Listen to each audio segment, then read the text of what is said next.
Good. Good afternoon. It is Monday, January 6, 2020. It's right at 3:30 PM. Regularly scheduled Transportation Commission. I will call roll. Ballard is here. David McKinney? Here. Ryan Lancaster? Here. Ryan Hall? Here. Tracy Hopkins? Here. Stephen Lewis? Here. Okay, Tom Leclerc? Here. Joseph Letke? Here. Luke Kavanagh? Here. Sean Martin? Tony Tisdale? Here. Ian Updike? Here. Lisa Tansom? Ellis Stason, here. All right.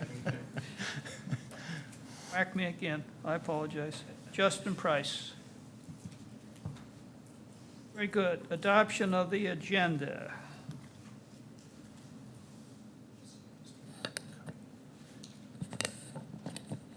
Mr. Chairman, Yes, Mr. Lewis. I move that we adopt the agenda as presented. Is there a second? Second. All in favor? Aye. Aye. Very good. Approval of the minutes. Mr. Hopkins has pointed out one minor typo. Mr. Lewis, did you pick up? Oh, I do have one comment, Mr. Chairman. Yes, sir. Page 6 Page 6. of the packet, under 5C, shared vehicles. Yes, sir. The last paragraph under C, where it talks about the motion we made supporting the draft shared vehicle ordinance. The general support, I remember, the 3-year term, I remember, but the last line in that paragraph where it says support of the fees as they stand now, I don't recall it that way. I recall that we supported the lowering of the fees to half of what they were in the previous year.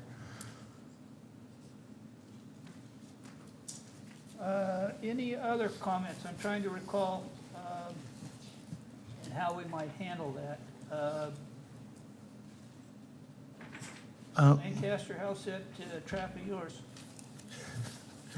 I meant the brain trap. Yeah, Mr. Chairman, Commissioner Lewis asked me my recollection of that, and I do remember making that motion.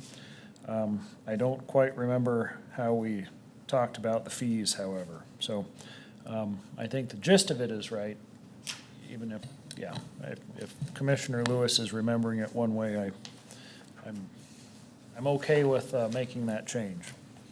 Mr. Chairman, Yes, I think maybe what happened is that perhaps the more accurate reading is that support of the fees as proposed. That would be. Because I remember we discussed the proposed reduction of fees, and we were in favor of that. That's my recollection anyway. That's mine too, Mr. Chairman. I agree. so Mr. Lewis, Mr. McKinney, would say support of the fees as proposed? Yes. Is that your motion, Mr. Lewis? Yes, it is. Seconded by Mr. McKinney, I take it? Yes. Any opposed? All in favor? Aye. Okay, we'll make that change. And then Mr. Hopkins had a note, page 7, under C, third paragraph, a motion by Commission Hopkins. We need to buy an E and an R for the end of the word there, Commission.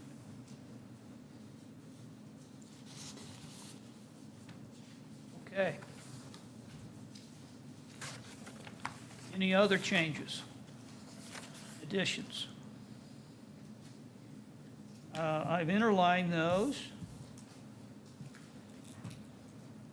So we'll go over here to Mr. Hood's draft. I'll put an ER there.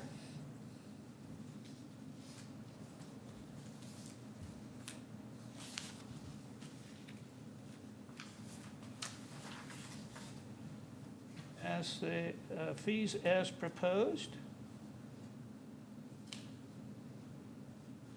I apologize, did we take a vote on submitting those amendments?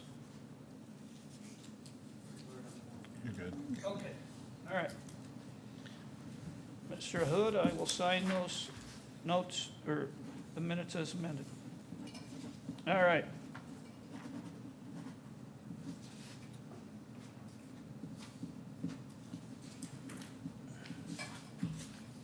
Item 4, old business, transportation projects, Mr. Hood. Thank you, Mr. Chair, members of the commission. This month's transportation projects update begins on page 10 of your packet. It's a little hard to read there with the footer. I apologize for that, but page 10 of 27 in your packet. As is the usual, I've bolded those that information that's new this month. There are a few things that I want to highlight for you. If there are some projects you're interested in that I don't touch on, please feel free to either interrupt or at the end we can double back, or if you don't see something and have questions, let me know. The first one I want to just call out begins on that same page 10, the Linda Road, Franklin to Pine project. It continues on to page 11 there. There is on ACHD's agenda this Wednesday an action item to award that bid for that project to Knife River. They're the apparent low bidder.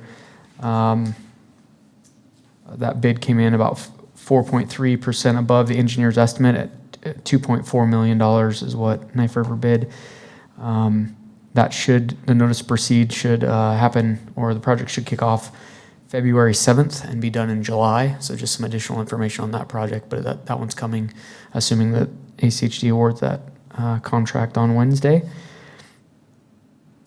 The next one is just 2 projects down, 10-mile U-stick to McMillan. So today, that mile roadway widening project should also have kicked off and be complete in September. So just to call that to your attention, that's bolded there, but I wanted to make sure you read that. I did send all of you, and I heard from a couple of you, and I hope you don't consider it spam, but I did forward you that information. You can sign up yourself, so sorry if it's duplicative. I did remove one of you from that distribution, but pretty much everyone else, I don't send it too often, but just want to keep you update. But if it gets too much, let me know and I'll remove you from that distribution. But you can also sign up at ACHD to receive project updates. And then I don't think I have anything on the next couple of pages to update you on. I do want to, on page 15, just call to your attention there. At the end of your agenda, there is a scan-in of harvest ridership numbers. So that's page 27 of 27. So it's a little disjointed there with the update being in this portion of your agenda. Ridership numbers are at the end of the packet. I was in another meeting with Chairman Ballard, and he did request that VRT come to one of your upcoming meetings and present kind of on ridership and that program in general. So I've listed that as a future meeting topic, and I will extend an invitation to VRT staff here in the near future to come and just touch base with you all on that. Commissioner, I'm not sure if you had any more in that scope, or if that is just get an update from them in person, or if you want me to give David any more of the backstory of what we're hoping to get out of him when he attends. But just wanted to. If nothing else, Mr. Hood, it's a great shout out. It seems to be a very successful program, and as we've discussed here, a great way to provide services. It's a unique service, so I'm happy to ask him to, or give him an opportunity, a little more publication or press time. Enough. Mr. Chairman, Mr. Kavanagh. sorry, Caleb, don't mean to interrupt. It also may be beneficial, Caleb, would they talk about future plans for the program, anticipated growth, or other things that they think are kind of coming down the pipe? To the commission president's point, I think Harvest Transit is an element that we should all be really proud of. They're doing a great job, and any chance we can highlight it, but also make plans for the future. Appreciate that we're gonna have them attend. Bet. So expect that then in the next couple of few months. I'll get that on the agenda as well. We'll talk transit some more here in a little bit with Ms. Taysom, and I see Mr. Hunt walked in as well, so we'll touch on that here in a little bit. Shared vehicles. So we just talked about the change to the minutes from last meeting. Wanted to just give you a quick update besides what's in there. I am talking about this tomorrow with the council. One thing I want to offer an invitation. This will be part of what I talk with council about tomorrow. But there will be a scoring committee that's established. We had 7 members last time that were both city staff, as well as we had a downtown representative, we had a business representative, we had, oh, I can't remember, I've got the list somewhere. But if anyone's interested in reviewing any submittals, we get to that RFP, I can bring your name forward. I can't guarantee you'll actually be put on that committee, but if you're interested, there's a pretty good chance that you'll be appointed to that. So if you're interested, if you could raise your hand or let me know. It really isn't a big time commitment. Honestly, I don't anticipate too many submittals, maybe a few to review. So you'd have some, review time on your own, and then we'd convene as a group to kind of review the proposals as well, but you'd kind of be scoring that individually at your convenience and then convening to kind of discuss those proposals as well. So again, if you're interested in that, I know I didn't give you a whole lot of information, but it's reviewing a proposal to provide shared vehicle services within corporate city limits for calendar year 20. Let me know and I will add you to the short list of people that could be on that group. Mr. Hood, would you add me? Sure. Yeah. Mr. Chairman, Mr. Hood, when is it meeting? Or is there a meeting scheduled yet? There's, Mr. Chairman, Commissioner, no, there's not, that review meeting is not on the calendar yet, so that'd be part of what I would do is try to coordinate a time that works for everybody's calendar. So if you're interested and you have some specific times of the day that you'd prefer, I'll try to do that, but I would need to get that on our calendars here, probably by the end of this week for a meeting in the next couple of weeks. All right, I'm interested also. Thanks. Mr. President. Over here again, Captain. sorry. Just some food for thought, Caleb. I would hope that we would have at least one representative of this commission on there. Recognize we're not guaranteeing anything, but I would hope from a business practice to have the Transportation Commission represented on the selection committee. Mr. Chairman, Yes. I'll volunteer too, and I'll offer or perhaps recommend that since there's multiple commissioners that have volunteered, and there's probably not that many seats, that perhaps this would be an appropriate decision for either our outgoing or new chairman and perhaps vice chairman to make that recommendation. So I'm volunteering, and if you choose someone else, that's fine, is what I'm saying. So Rather drawn straws, you want an appointment? something like that, yes. Okay, fair enough, Mr. Lancaster. We'll cross that bridge when it comes. Okay. Or, you making a motion now? Oh, I'm good at that, Mr. Lewis. I trust our chairman and working with staff to make a good decision. How about that? Very good. All right. All right, thank you for those that volunteered. I just have one more I want to touch on, and that's the last page, page 16. Just a heads up, we are getting into the next cycle of our priorities. So the next couple of months, we're going to really hit that pretty hard. That's going to dominate your agenda at least the February meeting, and depending on how much progress we make in February, I imagine I don't envision us finalizing it in one meeting. So I imagine we'll have to at least spend some time in March as well, getting ready for our priority list to send on to the City Council and on to ACHD for roadways, intersections, and community programs projects. I am meeting with staff, ACHD staff, this, I think, Friday is the meeting I have. They've developed some new tools over there, so I'm going to get educated on that myself and then present those to you next month, and maybe even bring ACHD staff with me if they're too complex to kind of show the way. But they've developed some things that hopefully make it more efficient for us to update lists from last year, build on it, or however you want to.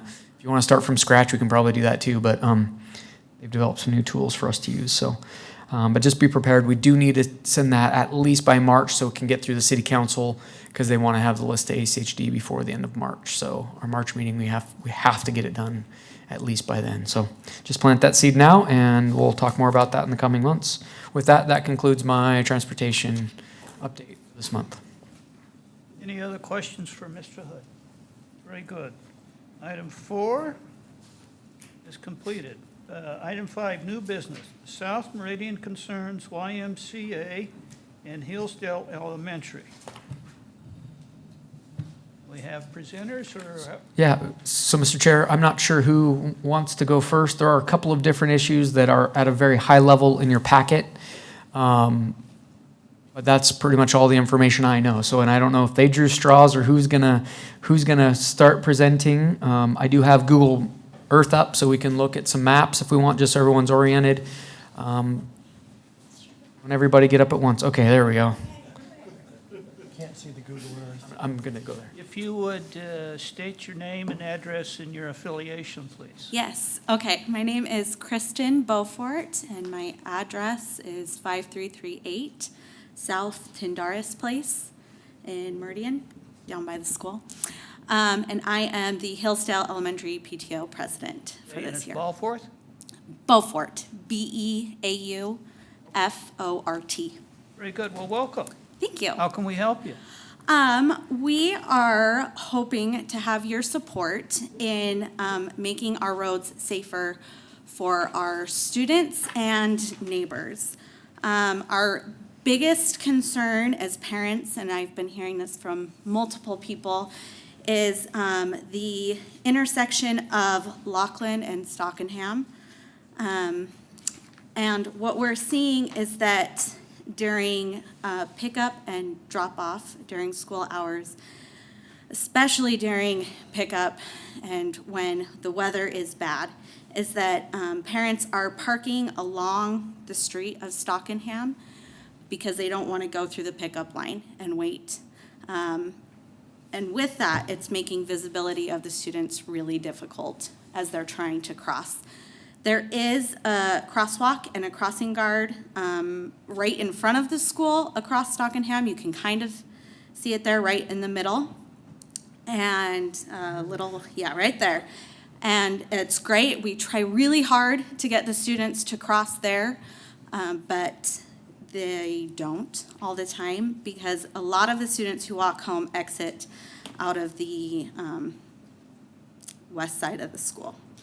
So they end up walking out towards the neighborhood and they skip that crosswalk altogether. And there have been multiple parents who have reported, and myself included, where we get to the intersection of Stockenham and Laughlin where the cars are parked, students are waiting at the corner, but they can't see cars coming can't see them, and so you end up slamming on your brakes, and it's, in our opinion, a matter of time before there is an accident. The other things that we're concerned about is the crossing of Eagle Road.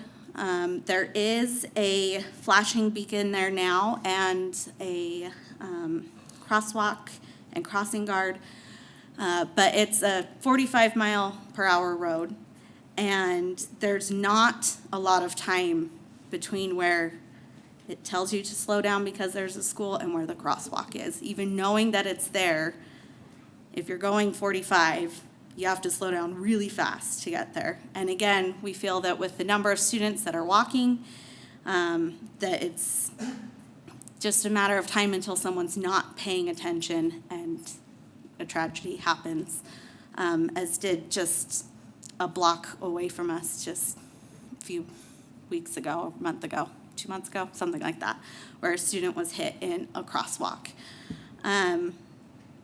So what we're asking is that a flashing beacon or a four-way stop be put in at Laughlin and Stockenham, and that either a longer section of road to slow down on Eagle or to lower the speed limit even more. There are a few other matters which I know are up, but from the PTO's perspective and the parents' perspective, those are our two main concerns. Thank you. Commissioners, questions, comments? Mr. Chairman, Yes. just for clarification, the YMCA was mentioned relative to this map. Where is the YMCA? Oh, I see. So it's connected to the school. I see. And so is the problem with children crossing Stockenham Way or Laughlin Street, or is it both? That's part of my question. Which which crossing is the problematic one? Because they're, at the intersection, we've got two streets. Sorry, maybe I shouldn't have sat down. This is my first ever like real official You're meeting. doing a great Sorry. job. Hey, you're doing Okay. a good job. So there is already a stop sign at Laughlin going out towards Stockenham. Yep, there on that corner. And crossing Laughlin, there is a crosswalk. That spot is a little concerning, but not the biggest concern. The biggest concern is crossing Stockenham, where there's currently nothing. Okay.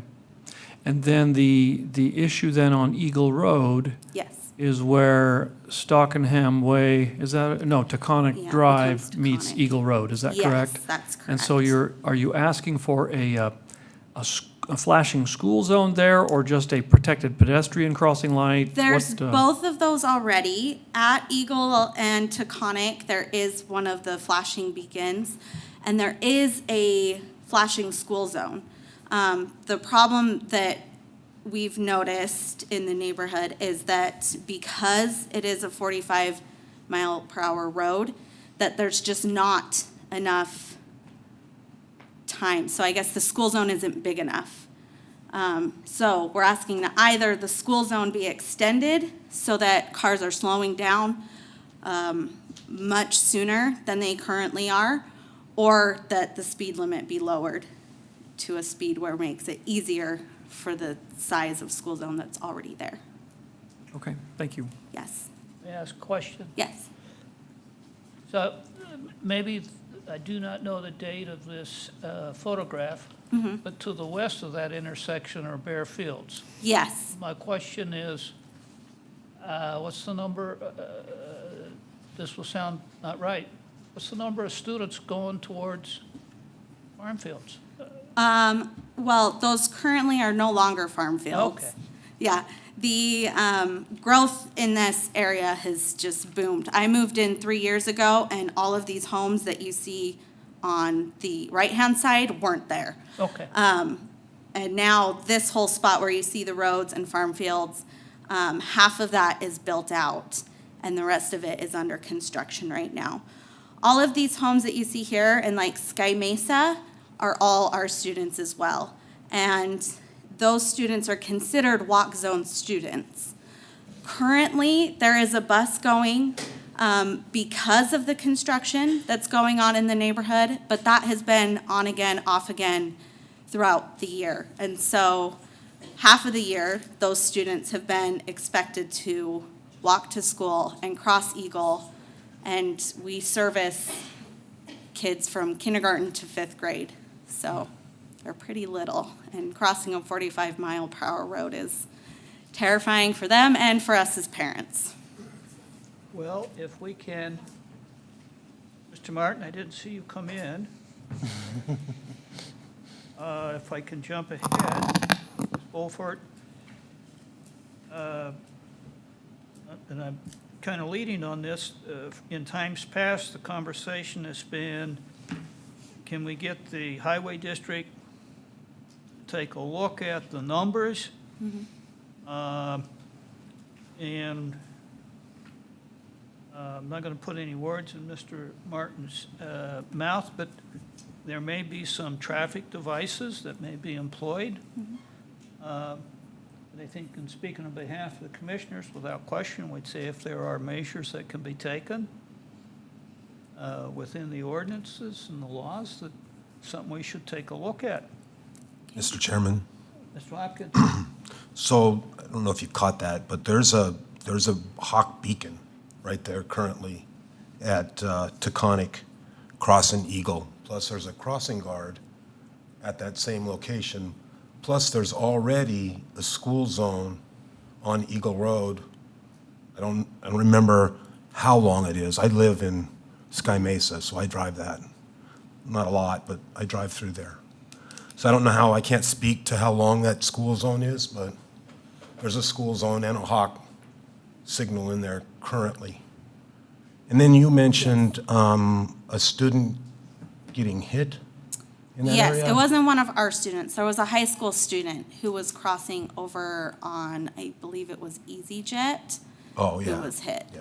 And He again, was the one on the scooter. yeah, and again, that's, you know, the 45-mile-per-hour road, he was in the crossing zone. And that's what we're afraid of, is that even though there's already these safety measures in place, that they're just not enough, especially considering the age and size of our students who are expected to cross that road. Thank you. Yes. Any other comments, observations, Mr. Chairman, Mr. Lewis? I just had one question. With the YMCA, with the subdivision, and with the school, were there traffic impact studies prepared prior to their construction? And what did those traffic impact studies say about pedestrian protections and safety? I would have to turn that over to somebody. Mr. Chairman. Mr. Lewis, I could, from what I remember, there was a traffic impact study done for when Century Farms came in, as well as when Hillsdale and the YMCA came in. That's how we got the improvements that we have out there currently with the PHB at Eagle and Taconic, and the school zone flashers, and the crossing in front of Hillsdale. Thank you. Yes, sir. Hi, I'm Mike Kapuscinski, Executive Director of the South Meridian Y at 5155 Hillsdale Avenue. Well, welcome. Thank you. Essentially here in support of this idea, but even furthermore, we are looking at incredible growth right there. The school is at capacity. The Y today is at about 11,000 members, 18 months after opening. My bigger concern, along with the school's concern and the crossing at Lackland, is additionally crossing at Hillsdale and Amity, and that interface of those two roads. There's been a number of accidents there. It is a challenging kind of a road where you're coming up from east to west up a hill, and it becomes a little bit of a blind approach. And you're coming down Amity from west to east at a high rate of speed. And there are a number of cars that are trying to make that left-hand turn there into Hillsdale, both for school and the YMCA and into the community. There have been a number of accidents there, and I only think this issue is going to continue. So we probably might want to start looking at some kind of a signaling or something in that area. And when you go there at around 4 p.m. after the school is out and folks are trying to leave, there's a number of backed up vehicles and folks are taking chances, especially with that east to west movement of cars up that blind hill. Folks accelerate quickly, kind of cut folks off. It's not safe. And then the secondary piece of that is, as the Y is growing and we're now adding an aquatic center and the school continues to draw kids from around the neighborhoods, that entire complex, together with the library and St. Luke's, is becoming a destination for many folks, and especially the young ones in the summertime. Kids in the community are now riding their bikes or walking, not just from the immediate neighborhood, but from Mesa and beyond. We currently don't have sufficient bike lanes. There are no bike lanes that get folks there. There is a number of bike lanes that end within a quarter mile to half a mile of this complex. And there really isn't great crossing across Eagle, as was already discussed. So anything that could be done to look into those issues, that would be preferable, because I think the issues are only going to continue to exacerbate themselves at this point. And as far as the bike lanes go, Lisa Brady from the Y is a kind of an expert on bike transportation, and she can probably give you some insights into how some of the challenges that we're seeing there right now. So I'm going to turn it over to Lisa unless you folks have any questions. Questions? Okay. That was a smooth handoff. It rather was, wasn't it? My name is Lisa Brady, Director of the Safe Routes to School program at the YMCA. My work address is 1177 West State Street, Boise, 83702. My familiarity with this area is first driving to Hillsdale Elementary, getting lost on Google Maps in 2017, driving across a farm field to teach bicycle and pedestrian safety to the students that were currently in that school. In the time that has passed, we've seen exponential growth, as we all know.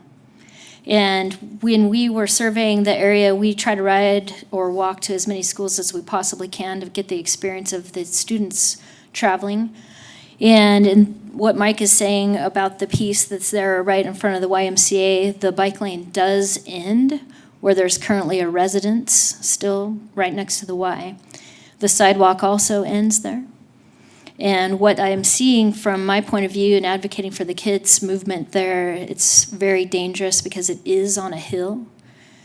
People can walk in the bike lane and then jump back on the sidewalk. There's also a little ditch over there, so a hard look needs to be taken at that particular area.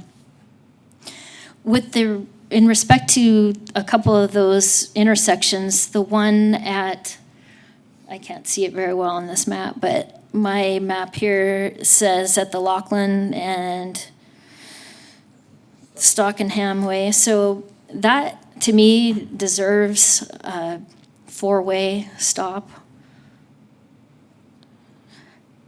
I know that there's a stop up at Taconic and Stockenham. That's a T intersection.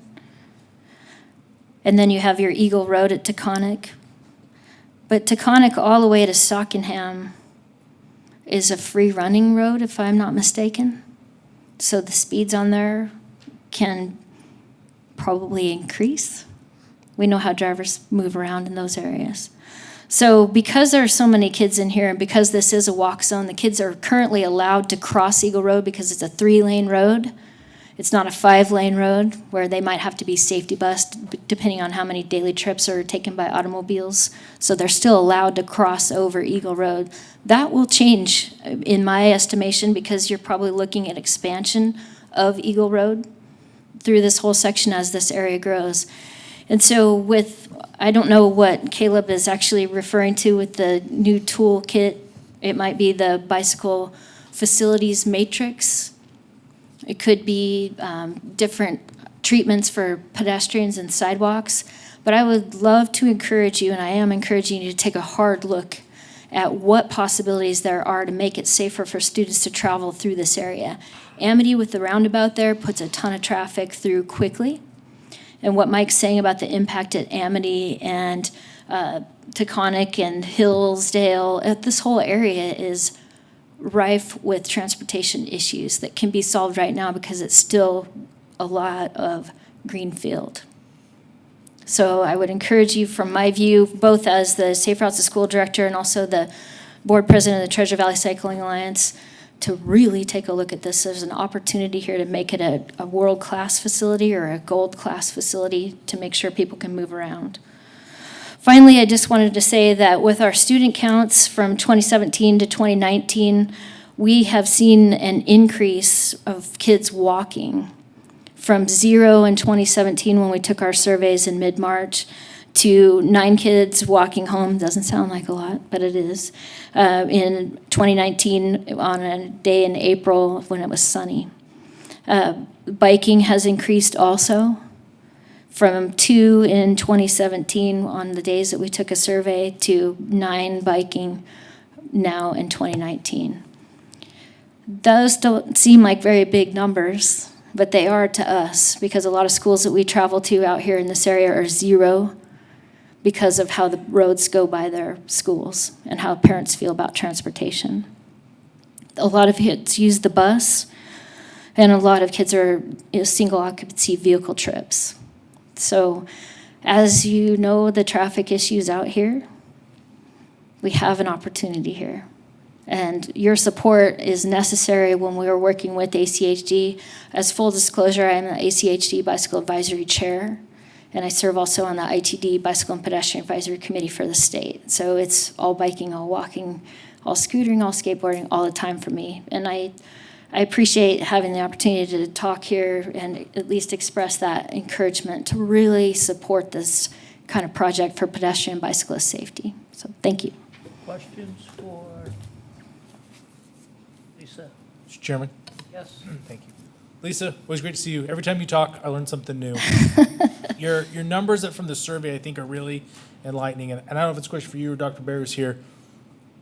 What I heard was one of the biggest frustrations is cars stacking up to pick up students. So I'm curious, of the data that you have, how many of those parents are doing those single trips to pick up their kids that then live in the neighborhood? And the reason why I ask that is for the commission's benefit is, as I understand, Century Farms was designed to kind of be an encapsulated community, especially for elementary kids, that the neighborhood, I know that there are students that live in that neighborhood that are going to other schools because Hillsdale is so full. So to me, it's frustrating to hear students that I believe live in the neighborhood are being picked up by their parent or a guardian or a babysitter in a vehicle from within the neighborhood. So I don't know if you have data that either refutes that frustration of mine, or I hope it doesn't confirm it. I really hope it doesn't, but anything that you can share with us would be really helpful, because I think that's important, is that even if this commission were to make some recommendations that do some of these things, the residents themselves are going to be the biggest perpetrator, the biggest problem of this issue. So help me understand. All right. Well, Chairman, Commissioners, Mr. Kavner, I can't take that worry away from you or your frustration. And one of the biggest things that we have to deal with as Safe Routes to School is dealing with those parent single occupancy vehicle trips because of the fear that there's no safety around the school because of the traffic, not looking in the mirror and saying, hey, look, I'm the traffic. And that's something that's very real. There's also the mitigating factors of I've got to get to soccer, I've got to get to whatever. I've got a kid coming from high school and middle school, so we recognize all those things. But also building a facility where a person says, it's okay for me to send my 7-year-old biking home is what we should be looking at. These things are happening across the country. This is an opportunity to make it happen here. So I can't refute that. I also, to the point of the visibility at Laughlin and Stockenham, parents, when they're picking up, think just for a second, I'll do this action. And do this action is blocking that crosswalk. If that's a 4-way stop, that puts better enforcement on it, because if I'm not mistaken, and we can get confirmation from the police about parking within 20 feet of a stop sign or a crosswalk area. So that is an enforcement issue right there too. I haven't gone out and measured the radius of those corners, but when we look at that and we look at the one that's at Eagle and Taconic, those turning radius encourage faster vehicle movements. You don't have to slow down. You can come into those subdivisions and carry your speed through until you have to stop. There's a whole picture there. So anyway, sorry I can't make you feel better about that. Thank you. Appreciate Yep. being here. Mm-hmm. Other questions for Mr. Lancaster? We've got a subcommittee on school zones and whatnot. We do, Mr. Chairman. And from the information in the packet, it seems like this is a little bit bigger than school in that it involves YMCA, but it's certainly something that the schools, well, that our school zone subcommittee could take on. We have talked about this area some in the past, particularly about the crossing of Eagle Road.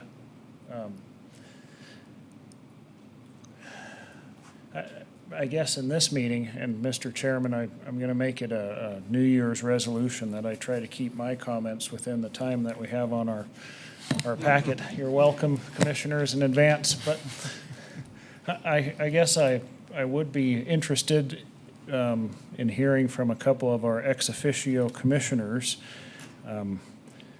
Last month we kind of told our ex officio colleagues here that we're going to expect more out of them, and Councilman Kavner, you're doing a fantastic job. So I'd be really curious to hear from the school district. And Sean, I know you've chimed in a little bit, but I'd be interested in hearing from the ACHD perspective. Is you mentioned how there were traffic impact studies and how that led to what we've got.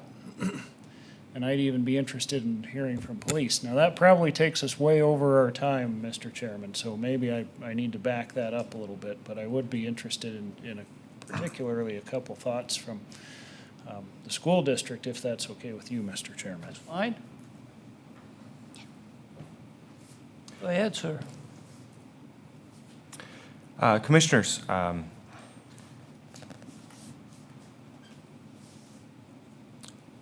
Lackland and Stockenham would be a difficult place for us to put a four-way stop on Stockenham because of the exit of the buses during the morning drop-off and afternoon pickup.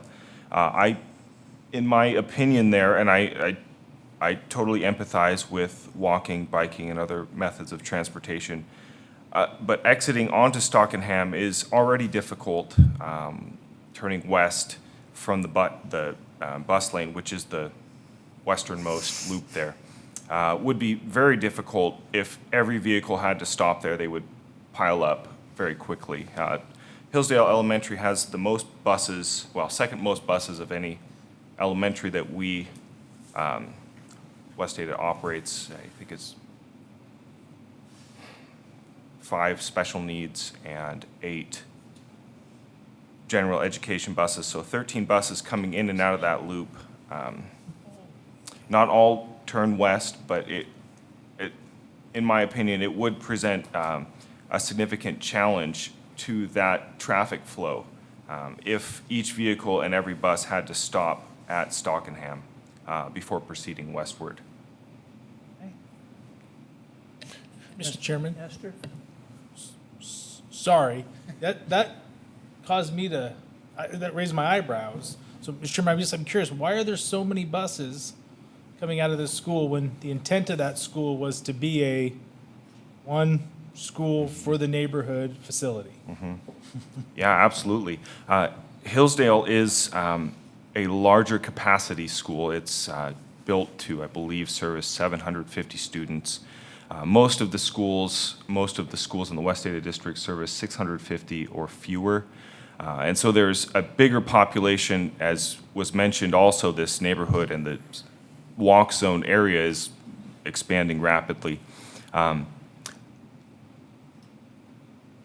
In the past, there had been other programs there that were removed this year, but you know, that's a good point, that it was supposed to be kind of a neighborhood school that when the boundaries were drawn, they pulled in students from other neighborhoods that alleviated overcrowding from the other West Ada schools. And I don't know that the growth in these particular neighborhoods were anticipated at that point this rapidly.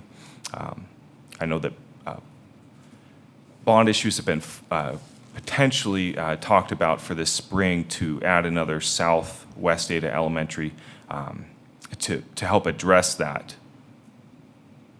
Does that answer your question? Mr. Chairman,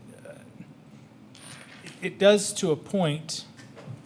I mean, I think what it sounds like it boils down to is you have that many buses because of the way the boundaries have been drawn for this particular school. Mr. Chairman, if I can ask a follow-up to Mr. Updike. So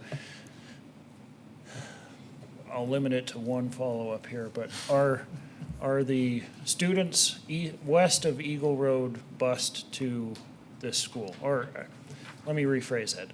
Is there a walk zone from the west side of Eagle Road to this school? The vast majority of Sky Mesa is walk zone. As was mentioned, we have added construction buses for when the sidewalks have been closed due to construction in Sky Mesa, but generally it is walk zone. Okay.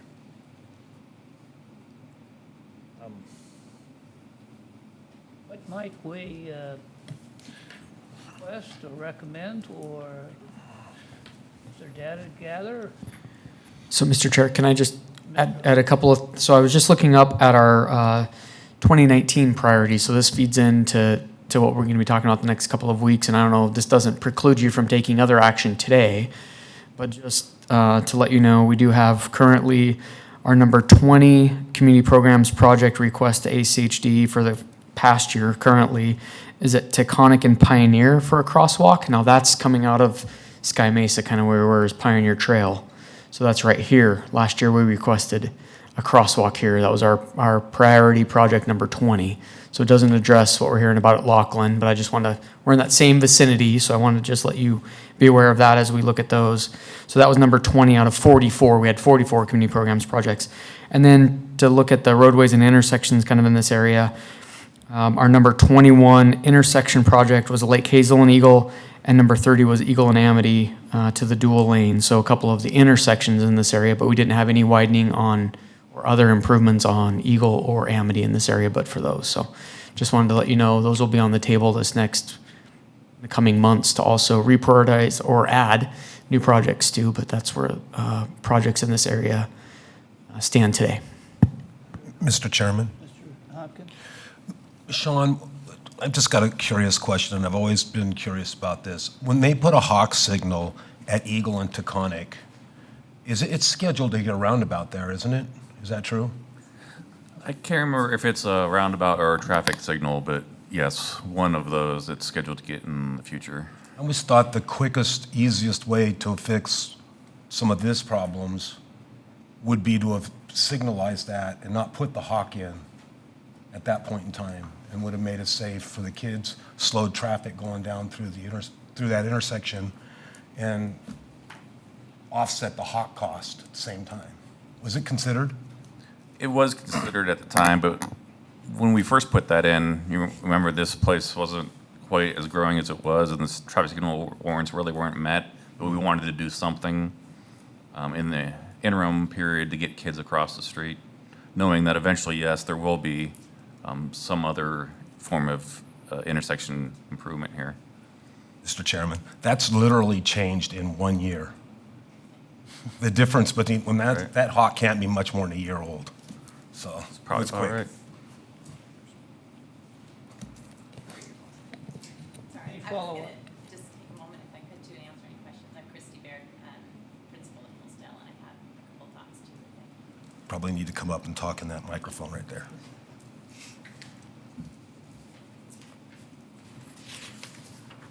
Hi there. I'm Dr. Christopher. I'm principal at Hillsdale since it opened. This is our 4th year there, and the address at 5225 South Stockingham Way.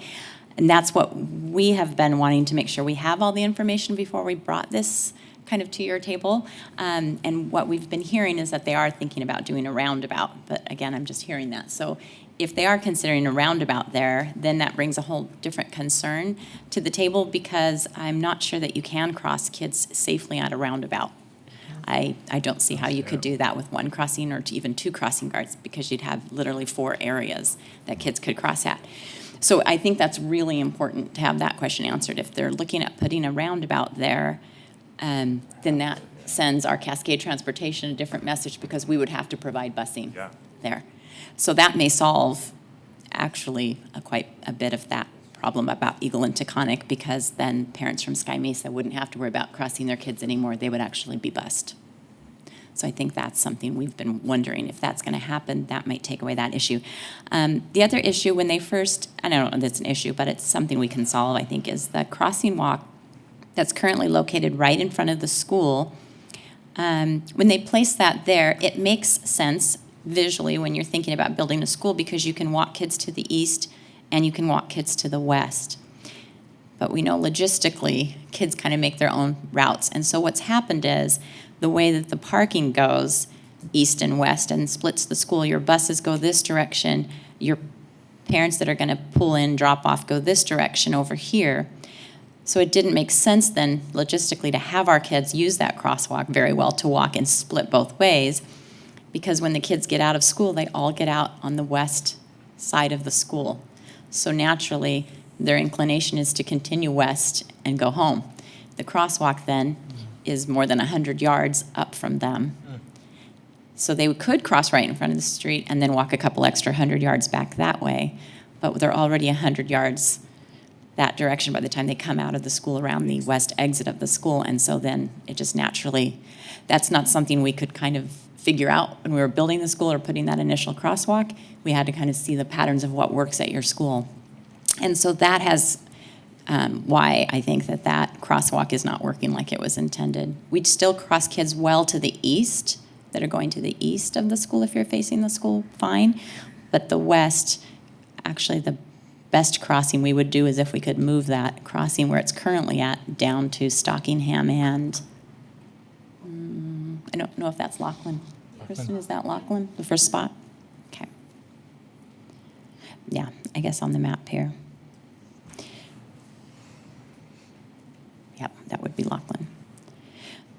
And I think that would alleviate a lot of the issue of having, double crossing guards. We'd still be only having the cost and the staffing for one crossing guard. It would just be at that location rather than the other.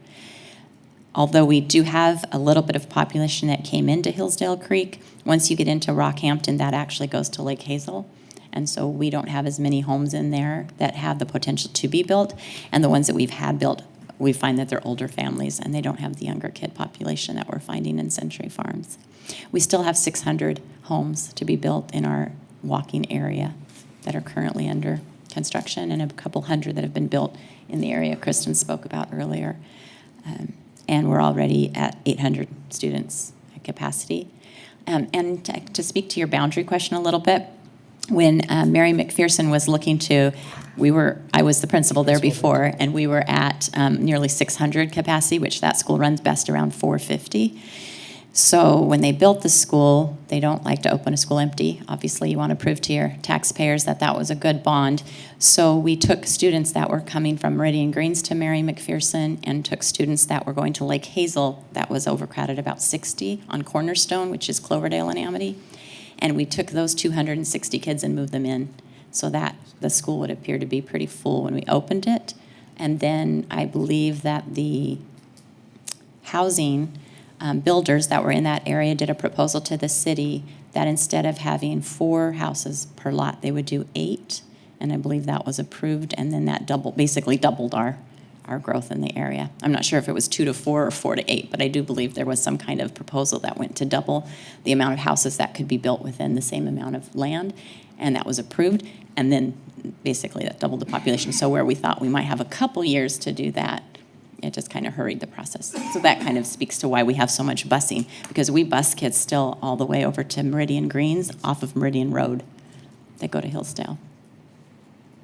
So if there's any other questions, but I think. Can I ask a devil's advocate question? Sure, Commissioner. Sound like you changed the game and said we'll do access and egress different than what the original plan was.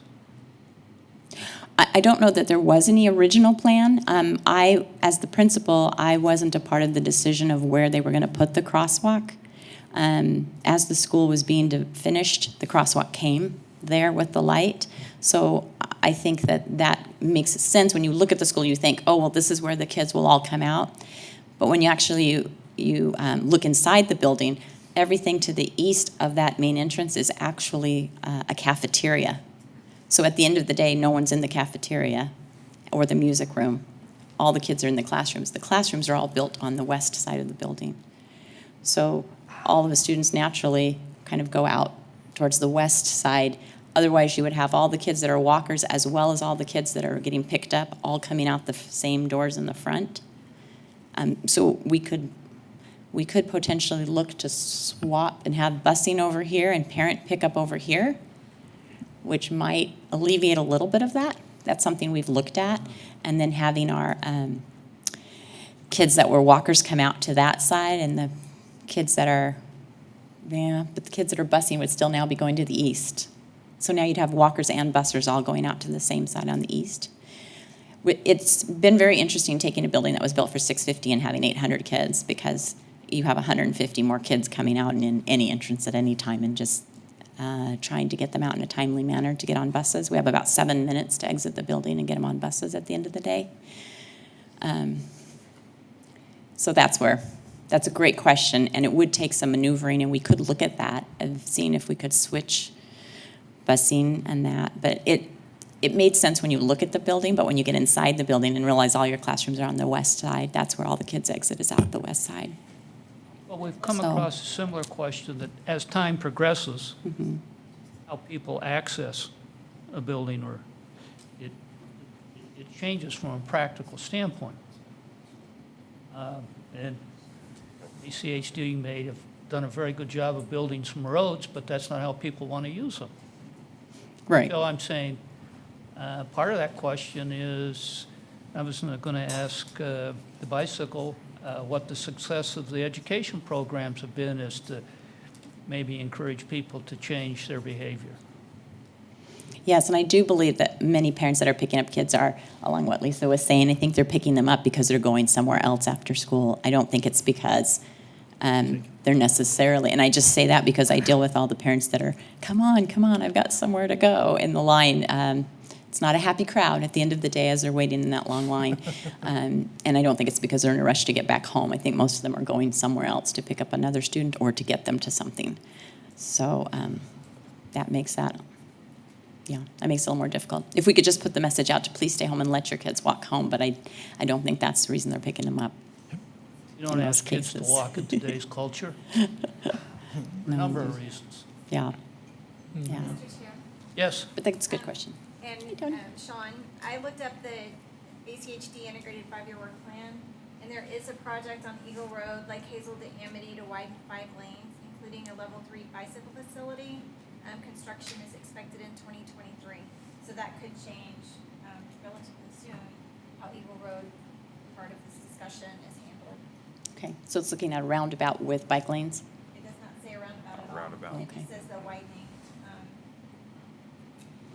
of Eagle Road to 5 lanes per better sidewalk along the free bike facility. There is no roundabout, at least shown on this map, for to check on it. So for Cascade, for our question is if it goes to 5 lanes, do they typically not have students crossing when a 5 lane? Or is that something that's still up open for Have to be discussion? reviewed, yeah. Okay. So that's all I had. Very Just good. add to that.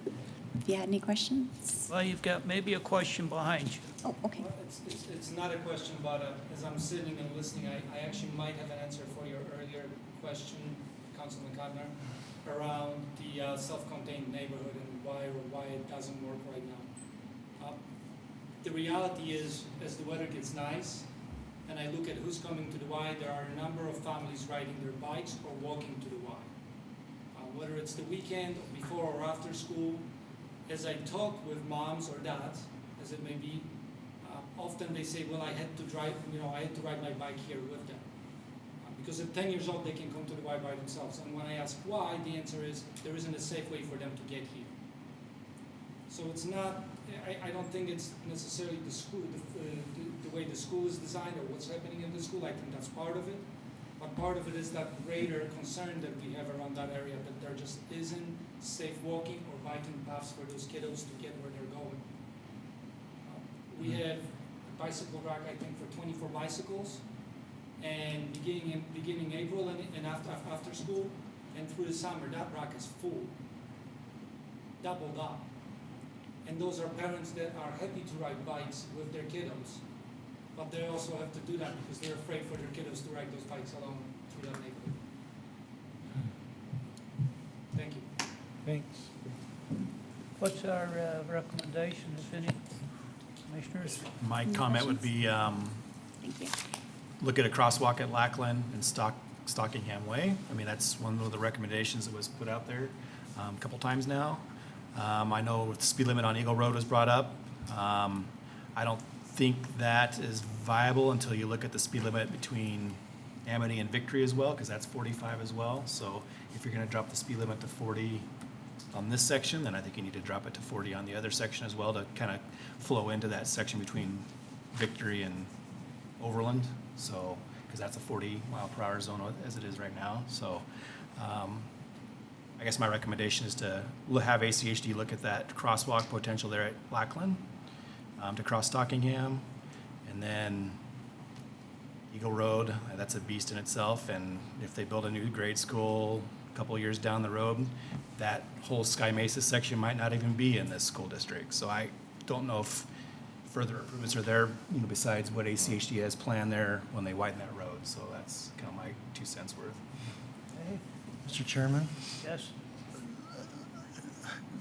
we talked early on about parents parking along Stockingham and dropping off and picking up kids, and how that was one of the contributors to the poor sight distance at the intersection there at Laughlin. But we haven't talked about possibly prohibiting parking, stopping, standing along that section to provide more sight distance. Now, Now, is that a function of parents not wanting to take the time to go into the school and follow and wait? Does the school have poor internal circulation for parent drop-off and pickup? So it's kind of, all these things tie together. I'm not sure if a more enforcement of parking in front of the, on Stockingham would help also. But I don't think just looking at the intersection of Stockingham and Laughlin by itself is the answer. Okay. And who would take that conversation or that study under? So I forget, the PTO person, I look and I go, do you have conversation with parents about what's the effect of if they ignore the parking rules? Yes, we have. We've sent out letters. We've had the police come. We've had all of that, and it fixes it for a little bit, and then it just goes right back. We asked about having possibly the curbs painted, because as it is, there's already no parking signs on the south side of Stockingham, right in front of the school. There's nothing on the same side as the school or further in between Laughlin and Taconic that says no parking. So technically, I think they can park there, which is part of the problem. But we've tried a number of things. I know we as a PTO have posted stuff. I know Principal Bear has sent stuff out. At one point, we talked about potentially moving parent pickup over towards the backside of the YMCA, where the parking lot is there, so that students were behind. The problem with that is not just the distance from the school, but also the fact that with the YMCA construction, with the pool right now, it's just not a safe or feasible possibility. And as to your question about the crosswalk and where it is now, thinking about if we could switch what door students are going to come out, I don't think that would fix it because of where the bikes are. The bikes are on the west side of the school over where you can kind of see the playground. They're all over here, so regardless of which door students are coming out, they're still gonna go over to the west side of the school. You're not even gonna be able to get adults who have to go from there west, which the majority of our walking and biking students do, to go all the way back to that crossing guard and crosswalk. And there's no way that you're gonna get the kids to do it. So your students are going to go out this way, whether the school changes the way that they're doing stuff or not, just because of the way the school is built and the way the boundaries are. We just don't have students on the east side. Everyone goes west. So yes, I think that there are other options, like if you were to paint the curbs so that there's no parking. I don't know that I think you would have to have it fully enforced, because as it is, when we have assemblies, the parking lots aren't big enough, and so parents still park even where it says no parking. So it would take constant enforcement, which is why I feel like the stop sign is the best option, because the ones that are there, people are decent about parking further away. The one that's here on Laughlin, they'll park further down on Laughlin. But I don't know how the laws are as far as parking on Stockingham close, but I can tell you that regardless of what they are, parents are parking all the way up to the corners. So. Comments? Mr. Chairman? Yes, Mr. Sorry, I know I've chimed in a lot. I'm just curious, we've got Officer Gonzalez here. I don't know if there's a recommendation that's also coming from law enforcement for this body to hear from. I think that would be beneficial before any recommendations or actions taken. Sorry, John, didn't mean to put you on the spot. That's all right. I thought we had great people to talk to you about the issues that we're facing here at Hillsdale, but I'd be happy to address anything that you might have questions on. Specifically to this facility, remember, this is a facility that our community has as a center point for different activities during and after school using the park, the Y, and soon, hopefully, a swimming pool, which will also increase the number of people coming to this location. So our recommendation, I would believe, from the police department is, although a no parking zone sounds good, it's probably going to be difficult to get people to adhere to that without constant enforcement. We have these issues across the city at all our schools, all happening at the same time. Also, when our call volume is starting to go up. So the ability to be able to address this traffic issue every day and have someone there is not realistic for us to be able to do that from an enforcement standpoint. So that's kind of where I would come from, or talk about the parking that happens here. When we talked about this, when this conversation first started in the mayor's office, the understanding that I understood was that there would be a crossing at Taconic and Laughlin, recommendation there with maybe some type of, not quite a hawk signal, but something with some type of high visibility flashing light or something along those lines to be able to notify motorists when students were crossing, or not only students, also in the evening when somebody might be going to the Y as well. The other location where maybe crossing could occur would be at Taconic and Stockingham, where that's a kind of a secondary location where students might cross Stockingham to get different ways within the neighborhood. And then any cross street that comes through this in front of the school area affected here on Stockingham to be able to be marked. We know that intersections are considered cross zones or crosswalks, unmarked, but to the average person, they aren't engineers, so they don't realize that that's what that intersection is for, regardless whether it's painted or not, so. Didn't read the driver's manual, did they? Probably not, because we get to meet them from time to time on the side of the road. All right. Excuse the interruption. Any questions for me?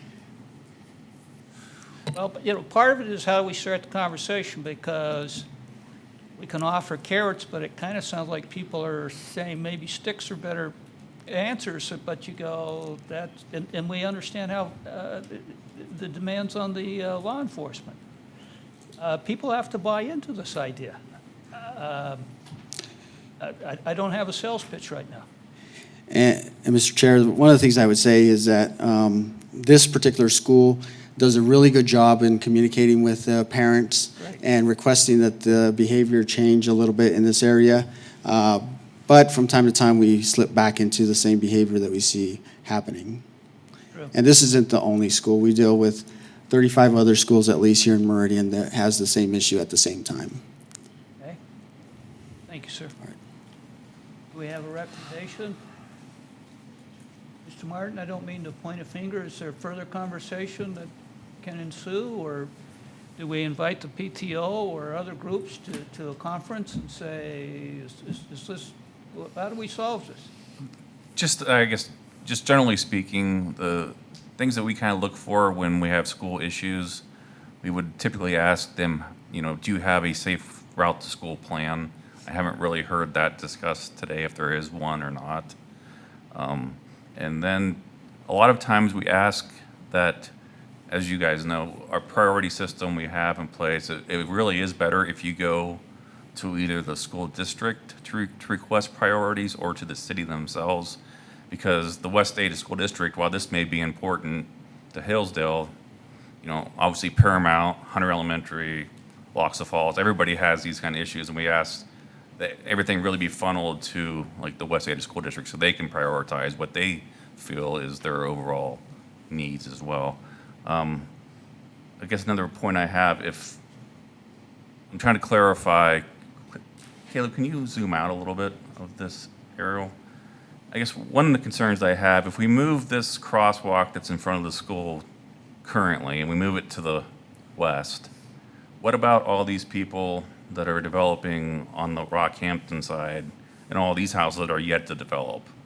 how are they, because they're not gonna walk all the way down to Lachlan. And that's why we ask, you know, do we have a safe route to school plan for the school itself? So to that question, that area is developed now, and what you can't see here is that from Stockenham all the way over to Rockhampton Street is solid fence, back fence. So students aren't going through there. There are a few students who live in the area through over here, yeah. Off of Rockhampton. There are a few students who live over here, but as Principal Bear mentioned, there's not many because just past that is the boundary for a different school. And most of the families who have moved into this neighborhood off of Rockhampton are older. So there aren't many elementary students going this way. So the majority of the students who are going to the school are from the Century Farm neighborhood and over, across Eagle. In order to get to this area that was in question, like the Astoria Avenue and all of that, students have to go through Stockenham. There's no way for them to get to it the other way because from basically Ashcroft over is a different neighborhood. Does that answer the question? So either way, students are having to go all the way out to Lachlan. Mr. Chairman. Go ahead, Lancaster, ahead you. Mr. Chairman, a follow-up question for Thank you. Mr. Martin. Sean, has ACHD done any sort of investigation or study out here? I mean, I'm just curious what you've done, if anything. If the answer is we haven't, that's fine. I'm just want to know what, if anything, you've done. We haven't done anything formally, to my knowledge, in this area besides of some of the issues out at Eagle and Taconic that we've worked with. Okay. Thank you. Hopkins? You know, I think sometimes parents can be their own worst enemies. And I say that because I drive home, I told you I live in Sky Mesa, so I'll turn into White Bark. And the road comes in and then tees, you gotta go one way or the other. There is parents lined all the way up around that. Them kids aren't going anywhere else. They're getting off a bus, into a parent's car to go to their house. And it's clogging the whole thing up. People can't see around them. It's unsafe, I agree. And we see it time and time again. Officer Gonzalez said, you know, we got this many schools and we see it everywhere. I can't tell you how many times people have stood in front of us and said, parents are parking, you know, waiting for their kids, clogging up the roadways. I really think that Stockenham, you know, it's parents clogging that up. I think another thing that I've noticed is I don't think we're thinking about flow of traffic when we're building schools, because we see it all across the city. Everywhere we're having problems with entering and leaving the school and clogging up roadways. And you guys have brought, I mean, you got Eagle and Taconic, you got Amity and the one over by Hillsdale, and I mean, there's a lot of fixes that need to happen here to make this completely safe. We probably need to prioritize and start knocking these off one at a time, because we're not gonna wave a wand and fix them all. We're gonna have to look and work together to focus on that and focus on pieces at a time, or it'll be forever. So, my 2 cents. I'll give you a nickel for it. Mr. Lancaster? Mr. Chairman, I have a couple thoughts and then a recommendation for our commission. Is this on new time?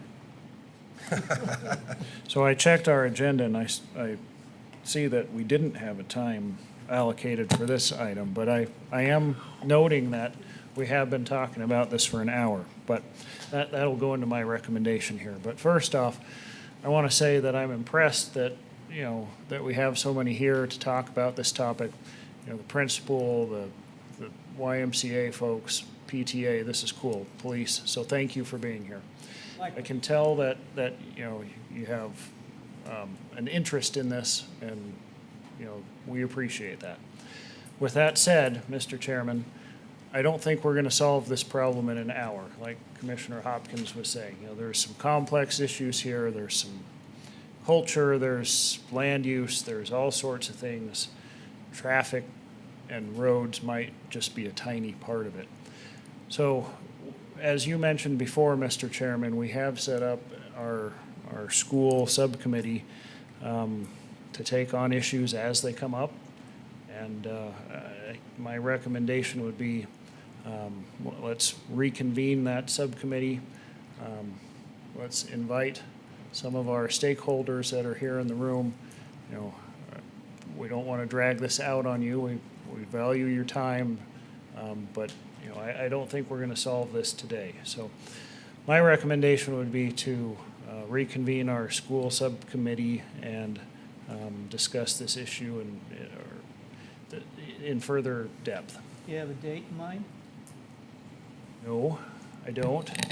To our stakeholders, if something happens for that meeting, I'll put words in your mouth, Mr. Lancaster. Thank you. Is within 30 days conceivable? I think it's reasonable that we get together within 30 days, yeah. So understand that there's a subcommittee, and I think it takes more conversation. And Mr. Chairman, I guess if I can add for, those involved in our conversation. So our subcommittee to this point has been Commissioner Lewis, me, Mr. Updike from, our ex officio commissioner, representative from ACHD and Meridian Police Department. So, and then, we'll invite you too. So that's who we're talking about. Mr. Baird, do we bounce up against any notice questions with that subcommittee? Mr. Chair, the subcommittee, since it does not constitute a quorum, doesn't need to be noticed, so Okay. go forth. How would they communicate with you, Mr. Lancaster? So, Mr. Chair, maybe I'll Excuse me. take that one. If in fact that's the desire of the commission to move forward with that recommendation, I can try to coordinate a meeting. Commissioner Leckie doesn't know this yet, but that was something we failed to do. Our last meeting was to invite our youth commissioner as well, so we'd also extend an invite. So I would imagine we need to be later in an afternoon sometime if we're going to make this work. But I can try to facilitate that meeting within the next 30 days or so. Again, I have contact information for, I believe, everybody in the audience. I don't know you all, but that same group, I'll email and we'll get a time on a calendar here in the near future, probably here at City Hall, if, again, that's where this goes. Mr. Chairman, Mr. Hopkins? Mr. Hood, I wouldn't mind being a part of that this go around. That'd be all right with the. You got to ask Lancaster's permission. Yeah, with what, Mr. Chairman, with what Mr. Baird just told us, it seems like we either need to make it a public meeting or we need to be careful how Okay. many we invite. I'm good with So that. I guess we'll defer to. I'm good with that then. Okay, all right. So, we'll have another conversation, but echoing Ms. Lancaster's comments, appreciate your coming in to have a conversation with us. Very good. Mr. Chairman? Yes? Sorry, a couple other options I think maybe this commission should be willing to discuss in the future, just because we've heard a lot from a lot of members of the public about this very issue, is maybe this commission discussing a no idling ordinance in Meridian. That's a tactic that's been used in other parts of the country to curb this particular issue. Not saying I'm in favor of it, not saying I'm opposed to it, but we heard from residents around Rocky Mountain.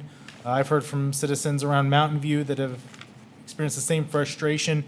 If a vehicle's parked but running, even in a no parking area, as I understand, they can't be cited because the vehicle's still running. But if we had a no idling ordinance, that would give law enforcement a little bit more teeth to be able to cite some people. Again, Mr. Commissioner, the stick, if you will, to maybe curb some of these bad actors. So I think it's worthy of conversation. And then just for the stakeholders, I'll also add, City Council is going to be meeting with the school district trustees in the next few weeks while I don't get the ability to set the agenda, this will give me an opportunity to share this and make sure that it's on their radar so we can work collaboratively. That part of town is as a magnet, and it's only going to get more and more intense. And we are better suited to try and solve this issue today than to wait another 2 or 3 years to try and solve it, because the problems are only going to be exacerbated. So I appreciate y'all being here. Very good, thank you, Mr. Kavner. Item 5A is closed for today. 2018, item B, 2018 traffic crash data, John Tomlinson. Good afternoon. Good afternoon. How are you? Fine, sir. Great. Thank you very much for giving me this opportunity. My name is John Tomlinson. I am the Highway Safety Manager for the Idaho Office of Highway Safety within the Idaho Transportation Department. Business address 3311 West State Street in Boise and 83703. So just want to give you a little bit. I appreciate Mr. Hood inviting me here today to talk about the 2018 crash data that we have recently released. Statewide data. What we do in my office, in the Office of Highway Safety, we know we can't control everything. We're not the end-all be-all, but we do focus on the behavioral side of things. We know engineering is a huge component of safety and saving lives. We receive our funds from the National Highway Traffic Safety Administration, and it's specifically geared toward behavior. So we look at impaired driving, aggressive driving, distracted driving, bicycle, pedestrian, motorcycle, you name it. If there's a choice in it, we are keeping records of it. We also receive all the crash data. Every single crash that's out there in the state of Idaho, we receive it. We have analysts that take care of that. They look at it, analyze it, look for opportunities to make changes, whether it's on the behavioral side or the engineering side, and that's how projects are made. As you can see, so we take a look, what I gave you is a 5-year look at the statewide crash data. What I'm going to do is just talk a little bit about 2018 specifically. Again, as my data folks always tell me, we cannot make a trend just based off 1 year. So that's why I gave you the 5-year crash data. In 2018, we had 234 fatalities on Idaho roads. That was down from the previous year of 245. And that's page 3 of that. Thank you, Mr. Hood. So as you can see, so that was down from 245 in 2017. In 2016, we had 253. I'm going to give you a little sneak peek. This is definitely preliminary. Our records as of this morning, we have for 2019 fatalities, 224. Again, that fluctuates. 30 days is the federal law. If someone dies from a crash within 30 days, that does count. And so 224 as of now. So we've had 4 years now where we've gone down. So, but as you look through the 5-year trend, through the 1-year trend, we're still kind of seeing the same culprits. We have over the past 5 years, 57% of people killed were unrestrained.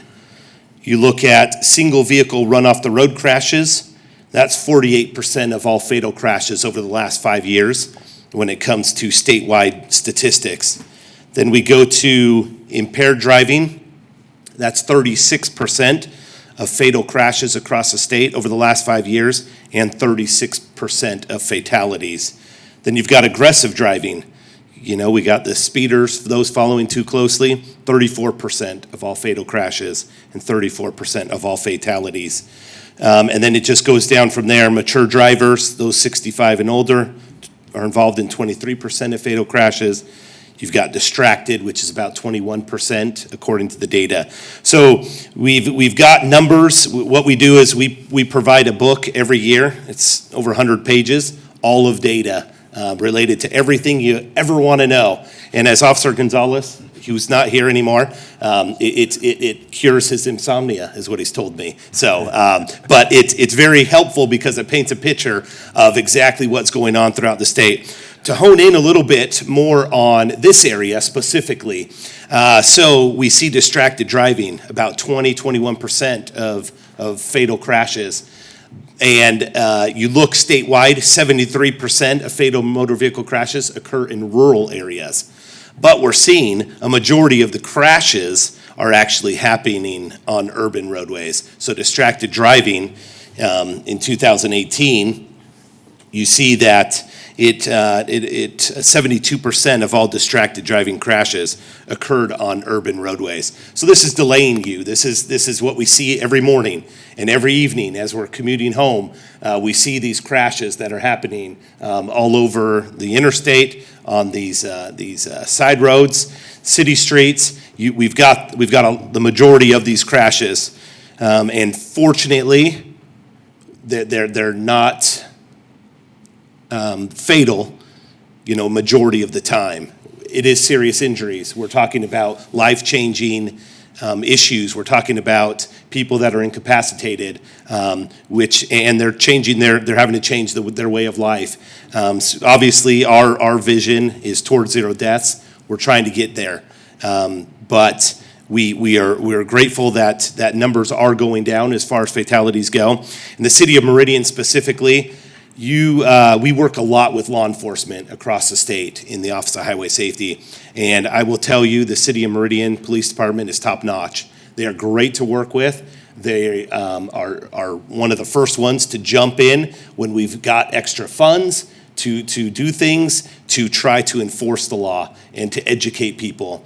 We've got the motor units who are out there handing out little cards on engaged driving, which is what we're trying to focus on in the Office of Highway Safety, is focusing on positive things, not talking about distracted driving. We're talking about engaged driving, trying to do the right thing, trying to paint the picture of here's what we can do to do the right thing. Let's put our phones down. Let's put the burgers and fries down, the drinks down, and let's just drive. And so we worked with the Meridian Police Department, with the new ordinance, obviously. They have put together a PSA, public service announcement, and our shop there at the Idaho Transportation Department helped shoot, edit, cut, and put that public service announcement together. And we're grateful for the partnership that we have with the City of Meridian and the Meridian Police Department. The Meridian Youth Advisory Council is integral. We've had them come to our highway safety summits. We've had them present at some of the meetings that we have, and so they're a great partner as well. We also, we do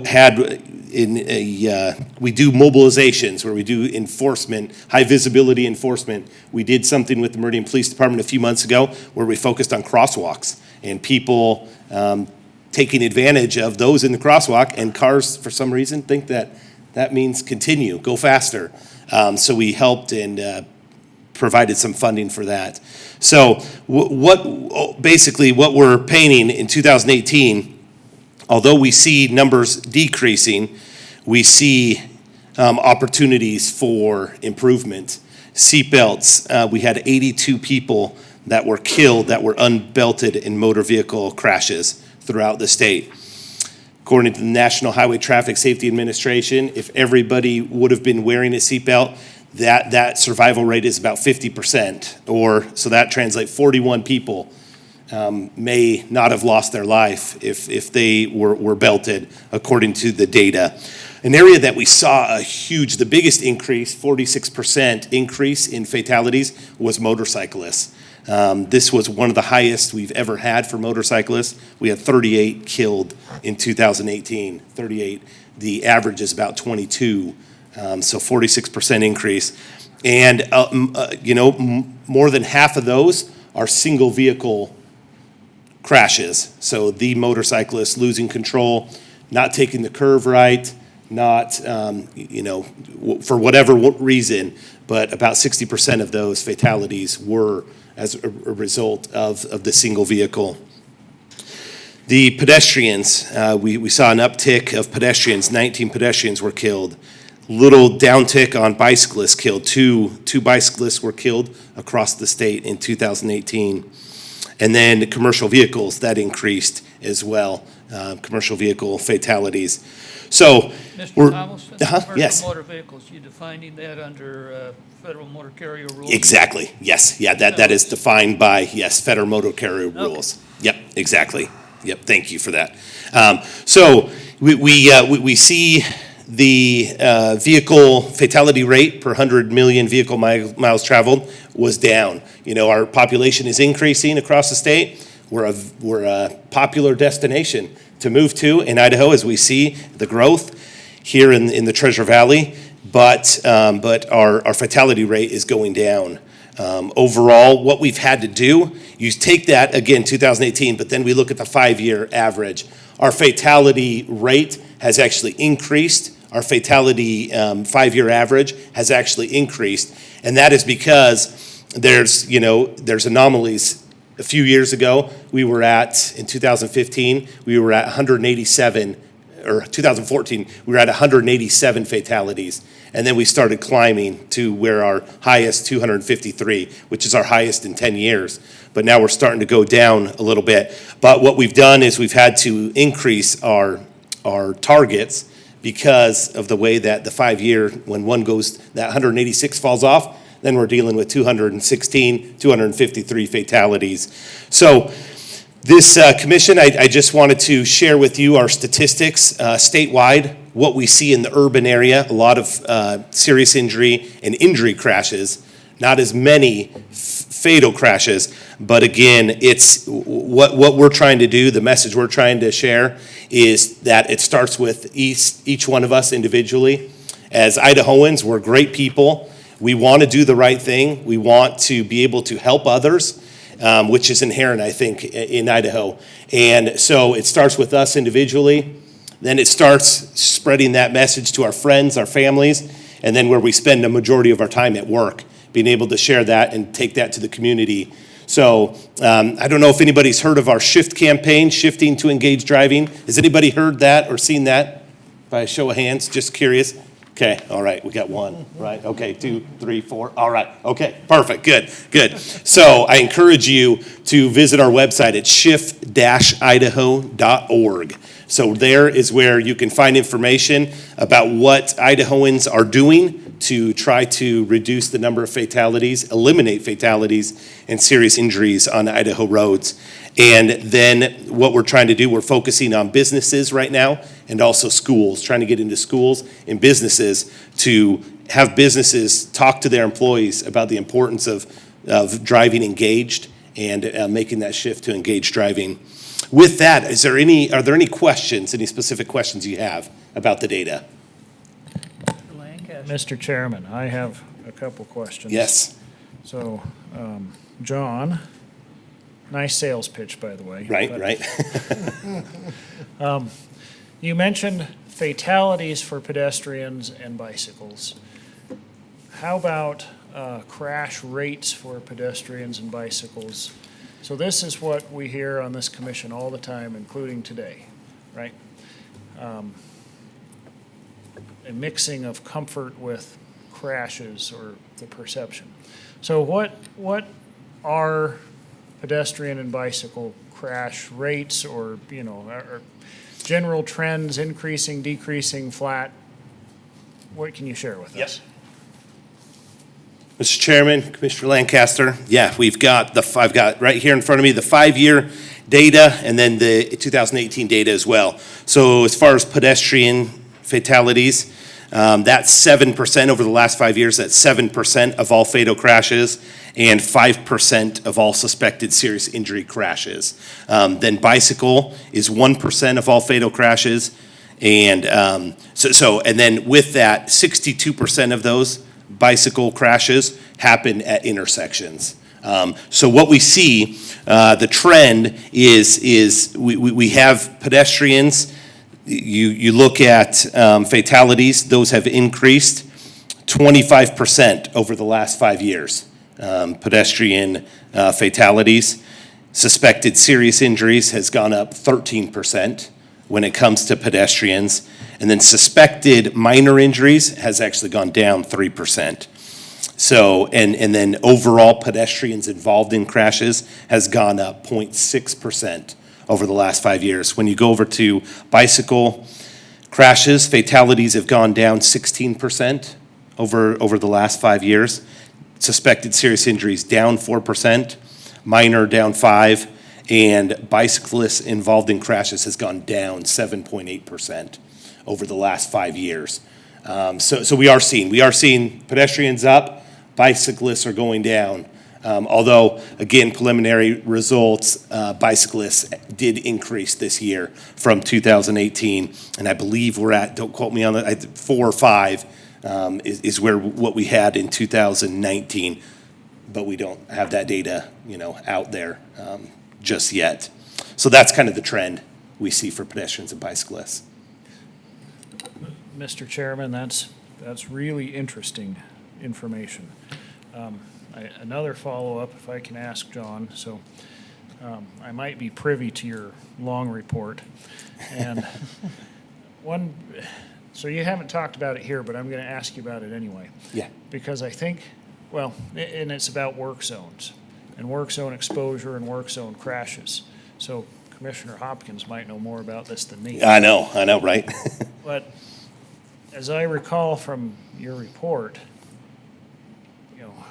let me back up. So there's some often hot topics, right? Speed limits, schools, right? And there's always the perception that you can fix these with speed or with more devices or more whatevers, right?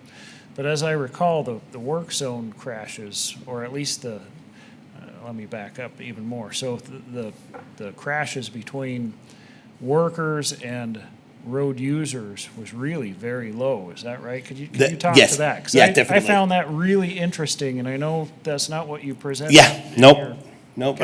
Mr. Chairman, Commissioner Lancaster, we actually don't even qualify for funds from the feds because of the low number of work zone crashes and fatalities. Again, we've got several of these areas where pedestrian, bicycle, work zone, where we don't get funds, which is a good problem. I don't want to receive those extra funds because that means more people are dying and getting seriously hurt. So just take a look. Again, this is why I carry this around wherever I go, because this can answer every question. Well, no, I shouldn't say that now that you're going to try to stump me here.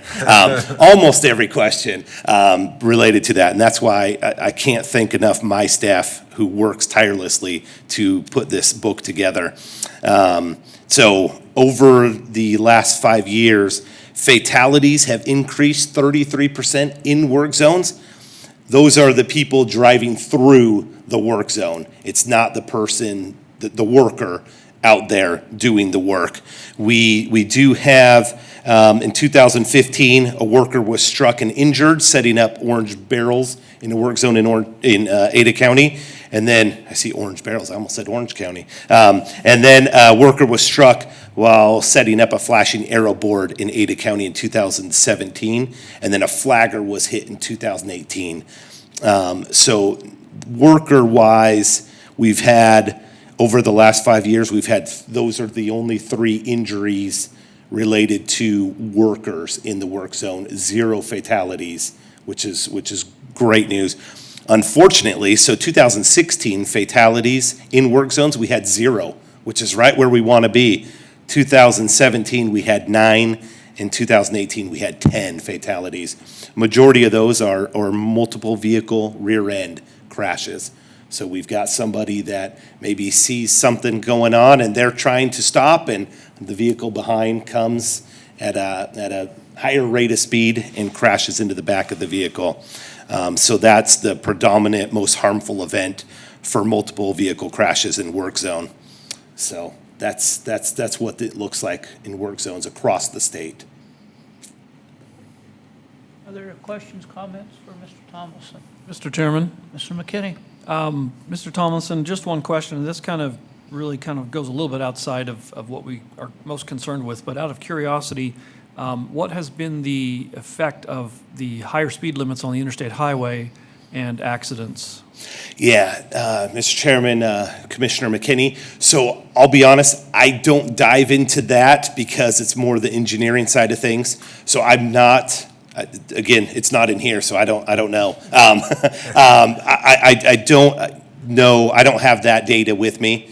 And I wouldn't be the one to talk about that. I can get that information to you because we do generate a report Mr. Lancaster may know a little bit about this, but I would have to get you that information. Okay. Yeah, Well- because I don't want to speak No, out of that's turn. fine. More to the point of what we have been talking about here, these numbers and trends that you've been giving us, are they raw numbers or are they rates? Accident rates versus accident numbers? Yes, so I'm looking at the raw numbers. Okay. But then when you look at the vehicle miles traveled, that's where we start doing the, per 100 million vehicle miles traveled. Right. Those rates, yeah. But when we look at we're looking at numbers. We're looking at number of crashes. We're looking at number of people that were killed in those crashes. Right. So we're looking at raw numbers.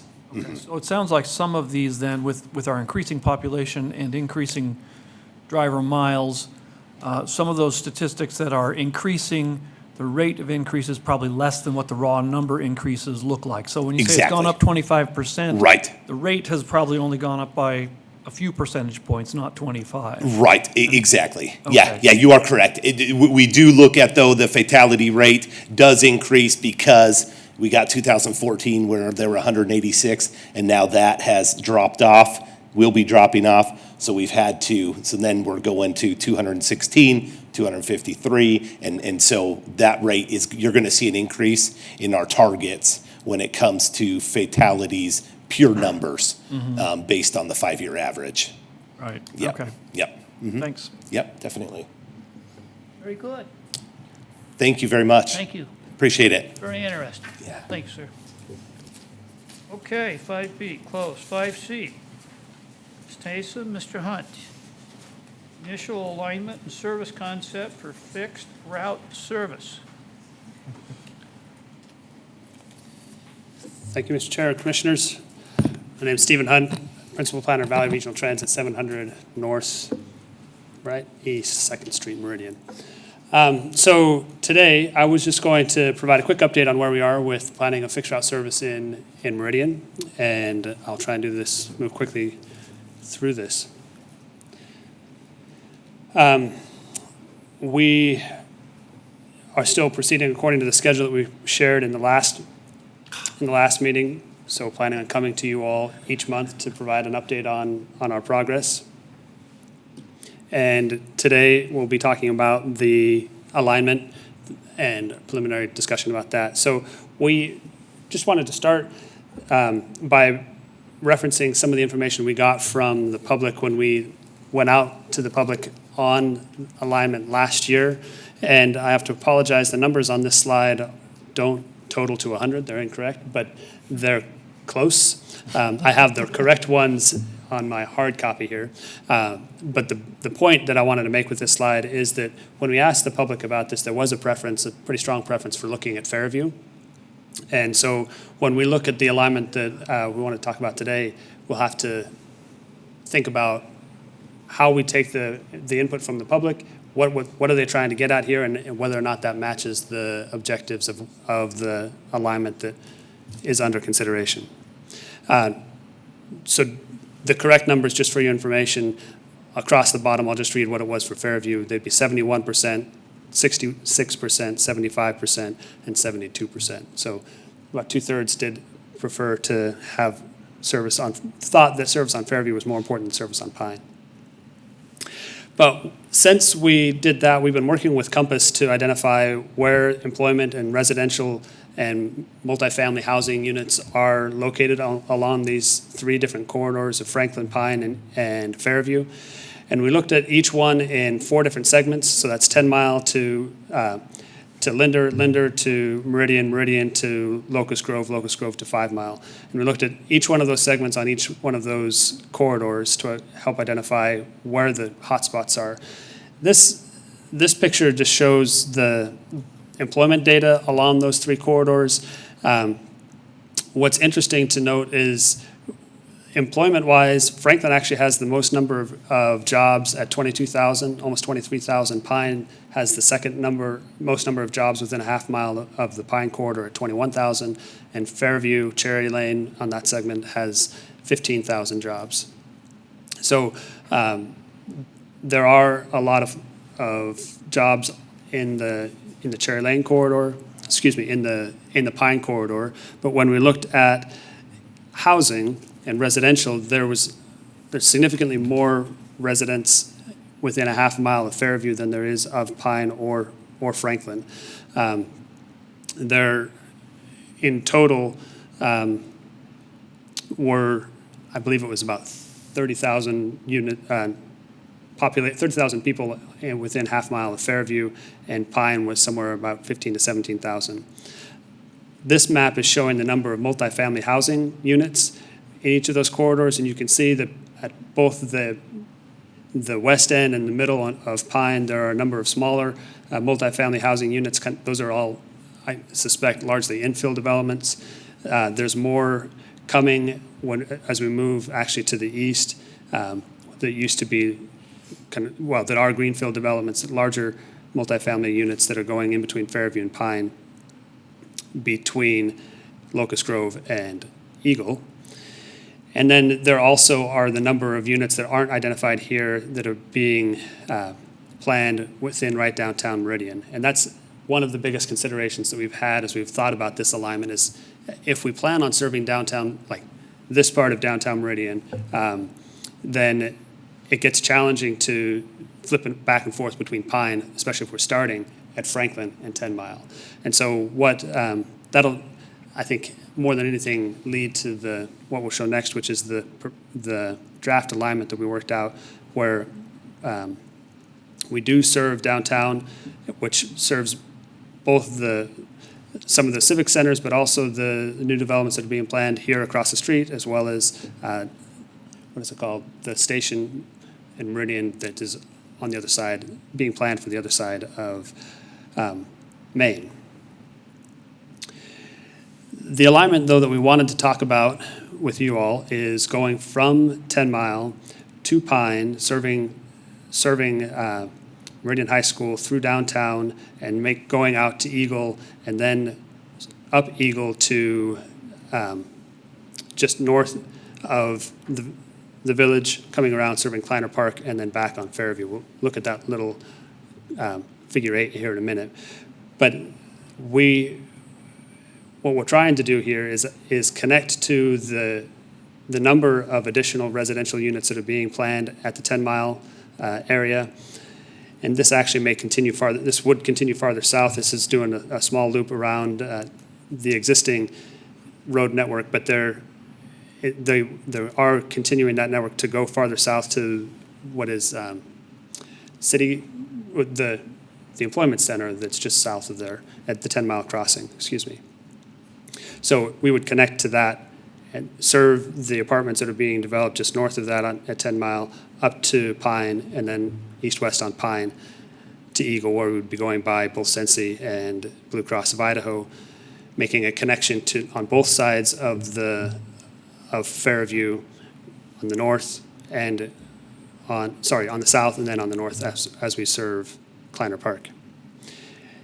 The return would be again from Kleiner Park, the village, and then through Fairview, and then coming back to Pine off of Eagle. One of the things we were trying to do here is minimize the delay of Fairview and Eagle. So we didn't want to do any turning movements on that intersection just because it helps keep things moving. It also allows us to serve, if we're approaching it from the south, allows us to serve the south side of Fairview without getting involved with either right-hand turn traffic or needing to turn left in to serve the village. So this is, as we continue to look at the data, we still, with our objective being to be able to serve the downtown core of Meridian, are looking at Pine Street. The other thing that Pine Street has going forward over Fairview is just the width of the street, so it's an easier street to cross. And one of the things that consider, we anticipate picking people up and dropping them off along this corridor, so we'll be having people cross the street. It's also intended to be a peak-only type of connection. So some of the destinations on Fairview, namely the library that came up a couple of times saying why Fairview was a more important street than Pine, are more all-day types of connections. And so intending to get people to and from the employment centers at 10 Mile, at around Kleiner Park, and through downtown Meridian, we're still proposing to look at Pine. We would be wanting to time those trips so that they don't get caught in some of the same traffic around the elementary school, near Meridian and Pine, but those would be things that we would work out on the scheduling. So the next slide is just the additional schedule, so we can talk about that in a second, but I just would ask if there are any questions about the discussion to date on the alignment that we're looking at. I guess I would offer one more thing. As we've gone through this alignment, we've continued to be in contact with both developers and stakeholders along the corridor, and certainly the most active participants are those kind of at those three nodes at 10 Mile, downtown Meridian, and out at Kleiner Park, which is another thing that's driving some of the discussion about this alignment. Mr. Chairman, Yes. I'm sure you have, but I'm going to ask a question anyway. Did you ever think about using Pine and then as your figure eight going back on Fairview and then 10 Mile, not retracing? And you're going to have two buses, is that correct? Right. So with that thought, could you service both Pine and Fairview? So what you're talking about is having Pine and Fairview work is what we call a couplet, out one and in on the other. You could do that. One of the challenges of doing that is if somebody's trying to make a round trip on that, that means they would be walking half a mile. So if I caught the bus to work and I get off on Pine, that's great. But if I want to go home, that means I got to walk half a mile out to Fairview to pick up the bus, unless you're doing something different, like flipping the direction AM and PM, which you could do. In fact, that's something that we were considering doing with the figure eight, would be flipping the directionality of that. But it makes it more complicated for riders, so we don't like to do that as a matter of course, unless it's like a block. So what we do on Idaho and Maine, downtown Boise, that kind of couplet tends to work better than something that's a quarter mile or half mile apart. Got a follow-up, Mr. Chairman. Do you have an estimated time that route would take? So we are planning on the route running every 30 minutes, having two vehicles do that. It would be about 25 minutes or so to go from one end to the other, having a cycle within an hour. So theoretically, somebody could stay on the bus a little longer and come back that same way and get off? They could, right. So that would be the other way to do that. So if you're talking about doing a couplet and somebody wants to get to the other side, they'd have to ride through the end and come back the other way. But that adds time to their travel time. That's true. Thank you. Good. Other questions, comments? Mr. Chairman, Yes. I have a question and potentially a follow-up, but I know. Mr. Hunt, what are the white dots on the line? Are they stops, or what is that showing? That's what they would be showing. We're only beginning to think about the stops. Okay. I wouldn't put a whole lot of weight into those just yet. Okay. So what are they showing right now? That is what those are on the map, or Okay, stops, yes. all But right. we are wanting to limit the number of stops, but I would expect that we'd have at least one every half mile. Okay. So my follow-up question then, Mr. Chairman, is how is the penciled-in stop on Eagle Road received? On the previous one, right there. So, right, this is one that we talked to staff about. We haven't shared this with with ACHD or ITD, and this is one of the issues that would need to work out. And it is a challenge to figure out exactly how you would have a stop on a road like Eagle. So this would have to happen before the right-hand turn lane became a right-hand turn only. But we would be looking to find a way to get to the curb before we're committed to making a right-hand turn, and then get back out into the center lane. Not in the center lane, but into the through movement. But sometimes there's ways you can do that to where you use a right-hand turn kind of as a pull-out or a pocket for the bus to stop that doesn't stop the through-moving traffic. Or far side stop? You could look at a far side stop there, yes. One of the issues with the far side stop, though, so by that, what we're talking about is a stop on the north side of Fairview. One of the challenges of that is if it's serving either the village or Kleiner Park, we will be doing that more directly on the backside. And so, in terms of an environment where you're going to be dropping somebody off, that's a closer place than on Eagle Road. So the intent of the stop there would be to serve the south side of Fairview. Okay. Other questions, comments? Very good, Mr. Hunt. Thank you very much. Thank you. Oh, so the last Oh. thing, just to point out, we'll be back next month talking about some of our outreach plans because we would like to take this to the public. Our goal is to have the VRT board finalize the alignment at their April board meeting so that we can begin any kind of capital considerations about where the stops and such would be. Thank you. Very good. Didn't mean to cut you off, sir. Thank you. Okay, 5C. Staff communications, Mr. Hood. We're going to bump over 5:30. Do we want to take our vote to extend? We'll be cutting it real close. I don't know if we've got our election of officers all slated and how smoothly that goes. It Okay, well- probably wouldn't hurt to, just in case, extend it to no more than 5:45, I guess, if you're willing to do that. Up to you. Mr. Lancaster. Mr. Chairman, I move to extend our meeting up to 5:45 PM. Okay. Any conversation or? Second. Second. All in favor? Aye. Aye. Okay. Any opposed? Okay. Mr. Hood, go. Okay, so item 5D begins on page 25. I do want to talk about a couple of these. In fact, the first correspondence you have there was from a citizen that I received, and this could be a potential future meeting topic. In fact, it goes kind of hand in hand with Councilman Kavanaugh's request that a future meeting topic about idling or standing of vehicles. This is the same thing, essentially, just in front of mailboxes, though. So same thing where you get somebody blocking a mailbox. I do have an initial response from our police department saying, we aren't going to enforce this. You can look at well, I paraphrased that. That's not exactly how he said it. But there's a concern there that if we adopt an ordinance, then enforcement becomes an issue, and there's this expectation that police are everywhere all the time and writing tickets. So I want to put that out there, and I do think it makes some sense as a future meeting topic, not to predetermine what the outcome of that is, but it probably does make some sense. We get this again, mailboxes, school zones, but that's essentially what that says, and what this person is concerned about is parents picking up kids or waiting for their kids and blocking mailboxes, standing in their vehicles. So I'm going to, with your kind of blessing, add that as a future meeting topic. Again, may not be next month because we need to make it through our priorities, but in the coming months, a future meeting topic there. I do want to call to your attention then on, so let's double back. Let's put a pin in the first topic on page 26 after we do the election of officers and talk about who wants to actually present our end of year report to the council.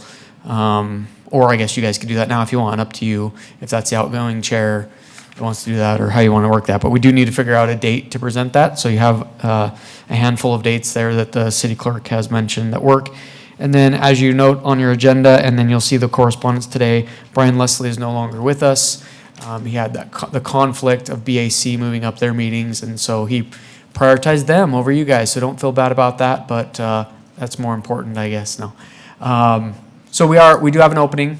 So if you know anybody that's interested, I would ask you to submit a letter of intent or interest to myself, maybe to the third floor of the mayor's office, as they look to backfill that open position. But I did thank him for his service, but it was effective immediately, or obviously he's not here. So, and then we already talked about this, but you have the Harvest Transit numbers. So more to come on that in the future as well. So with that, that is some of the applicable communications I thought you'd like to see from this past month. Very good. Comments, questions for Mr. Hood? Yes, Mr. Chairman, I have a question.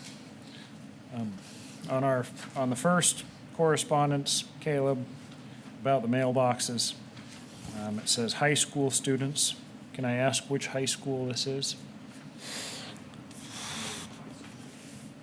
Meridian High School? Okay.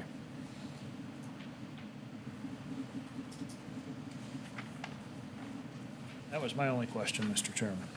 Okay. And just by the way, I did mention to him that I would bring this up and invited him, so he may want to show up when this is talked about. But I said I would at least get it on your radar, bring it up, see where the conversation goes, and I may extend that invite when I actually put it on the agenda here in the future too. Very good. Okay. 5D. 5E, election of officers. Okay. Nominations. Mr. Lancaster, you got a burning issue? Mr. Lewis. Mr. Chairman, I'd like to say I'm very happy with your service. I'd like to nominate you to continue. I second. Well, you know, I thought about that, and I will disclaim, it's a privilege being here, but I do not seek it. And I appreciate the continue, but and I'll move forward, but just understand that I do not seek it, and I'm happy to pass the baton. So that's not a no, right?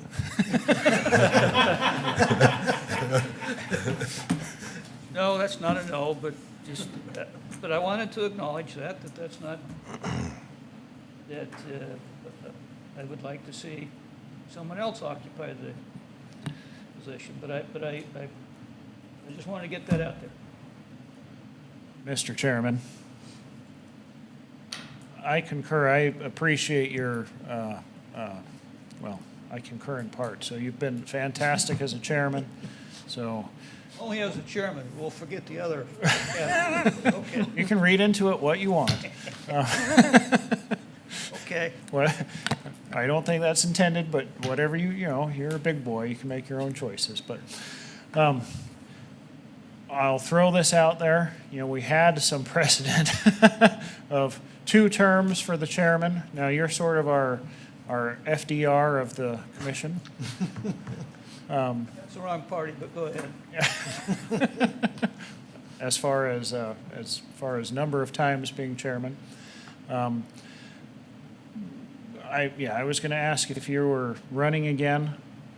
I would love to nominate Mr. Commissioner Lewis, just because he wouldn't like it. But I will nominate our vice chairman, Commissioner McKinney. So our current officers are also our nominated officers, I guess. But Chairman McKinney, I will nominate you if you are so willing. I would have to say I'm willing, though frankly, I've been pleased with Mr. Ballard's work as well. So how's that for a half-hearted stump speech? Yeah, we'll take that as a second, yeah. Any other nominations? Okay. How shall we vote for this then? Well, okay. How many for Ballard? Aye. Aye. 3, Aye. 4, Aye. 5, Aye. 6. McKinney? Aye. 2. Okay. Did I count that right? No, I messed that up one. So Yeah. 5 for Ballard and 2 for McKinney. Oh, the other way around. 6 for Ballard. 6 and 1. All right. Thanks. Okay. Somebody didn't vote. I did it. 6 and 1 is 7. Okay. You didn't vote? Is that right? No? All right. But, okay. Yes? Sorry, just for the minutes, and it was 6 ayes for you to continue on as chairman and 1 for McKinney and 1 abstention. You abstained from voting, is that correct? Yes. Okay. Even if it's 6-2, that doesn't get me out of the chair. Okay. Vice Chair then. Mr. Chairman, I'm very happy with the Mr. McKinney's service, and I'd like to nominate him to continue. Okay. Is there any other nominations? I'm assuming that Mr. McKinney would accept to continue in that capacity? Yes. Okay. Call for the vote. All in favor of McKinney? Aye. No opposed. Okay, unanimous, Mr. McKinney. You did a better job. Okay, so then we get back to Mr. Hood's conversation then.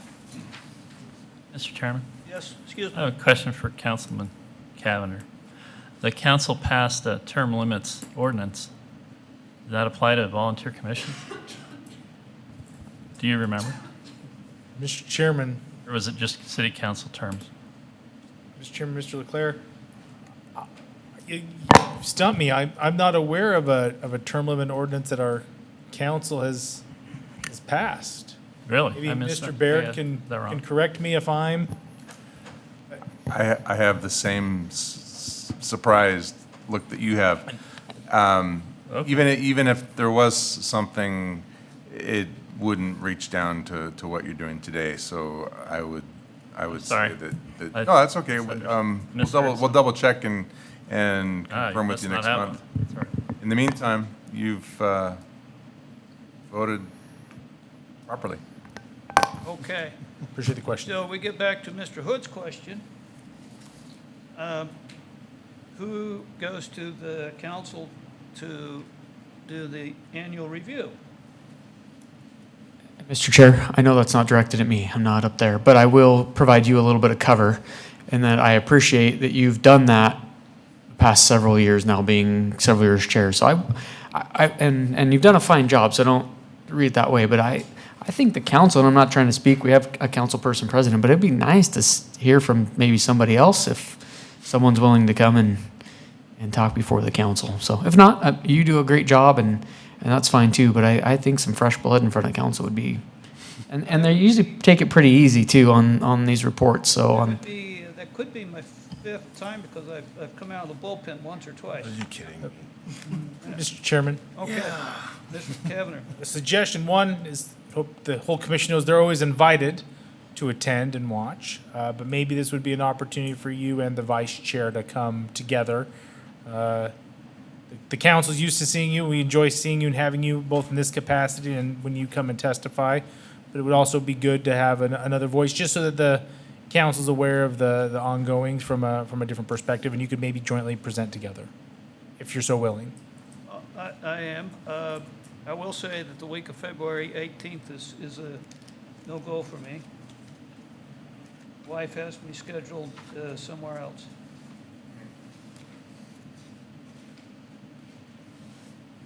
Mr. McKinney, does that work for you to do a tag team? On February 18th? No, February 18th. I may be at a spring training game. Well, they won't be spring training game yet, but they'll be south. Are we talking about the date of the presentation to the city council? Yes, sir. And is that scheduled for a particular date? Oh, just on page. So if you look on page 26 of 27, the city clerk has given us some optional dates there. It's pretty much every Okay. Tuesday. Right. I will just note the work sessions start at 4:30. So it's a little bit earlier. If that's a problem, we could probably do it on a regular agenda if that's, but pretty much any time in the next couple of months, any Tuesday. I think from my perspective, sooner is better than later, so sometime January 28th looks to me like a reasonable date if that works for everyone else. 28th is fine. 28th? Okay.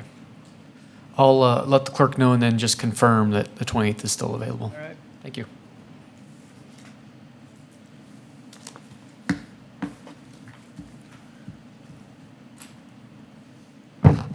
Any other business to come before the commission? Mr. Chairman, Mr. Kavanagh? between Commissioner Lancaster and I think we monopolized the bulk of your meeting today. My apologies, but trying to chime in as best. Wanted to just give you an update from VRT today. Hot off the presses, I was elected VRT's secretary treasurer. Will put me on track to be head of the president of VRT in the next few years. Wanted to have that be on your radar. The second thing that's also important for you all to note is currently Meridian does not have a dedicated board member on VRT. I serve as a representative of Ada County. However, we'll be working with the board to revise our bylaws over the next few weeks and months to make sure there's a dedicated citizen representing the city of Meridian on VRT moving forward. Very good, thank you. Well, congratulations, Mr. Kavanagh. Very good, very good.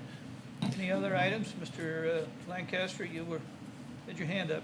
Yeah, Mr. Chairman, to continue our Kavanagh-Lancaster monopoly, we did have a suggestion, well, I took it as a suggestion for a future meeting topic. Are we there?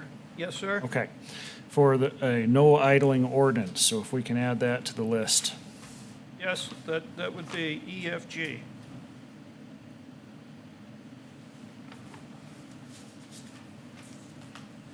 Mr. Chairman, H. Yes. Well, I'd like to add a future meeting topic. Now, this can happen after we're done with our 5-year integrated work plan stuff, but I think it would be interesting if the commission wants to take the transportation chapter of the new comp plan and look at it a little closer. Yeah, excellent, excellent. H, comp plan, okay. Very good. Any other items to come before the commission? So I need to work on my third-year agenda, huh? Okay. Thank you, gentlemen. And, yes, well, there are no ladies voting, so I wasn't politically incorrect. Oh, do we need a motion to adjourn? Yes, sir. So moved. Second. Okay, let's go home. Aye. Well, my declination didn't work, Mr. Lewis. I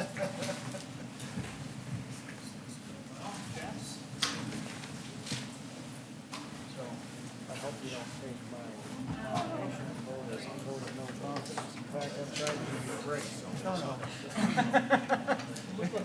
No, that's not, no, I didn't take it. Okay, good. Just making sure.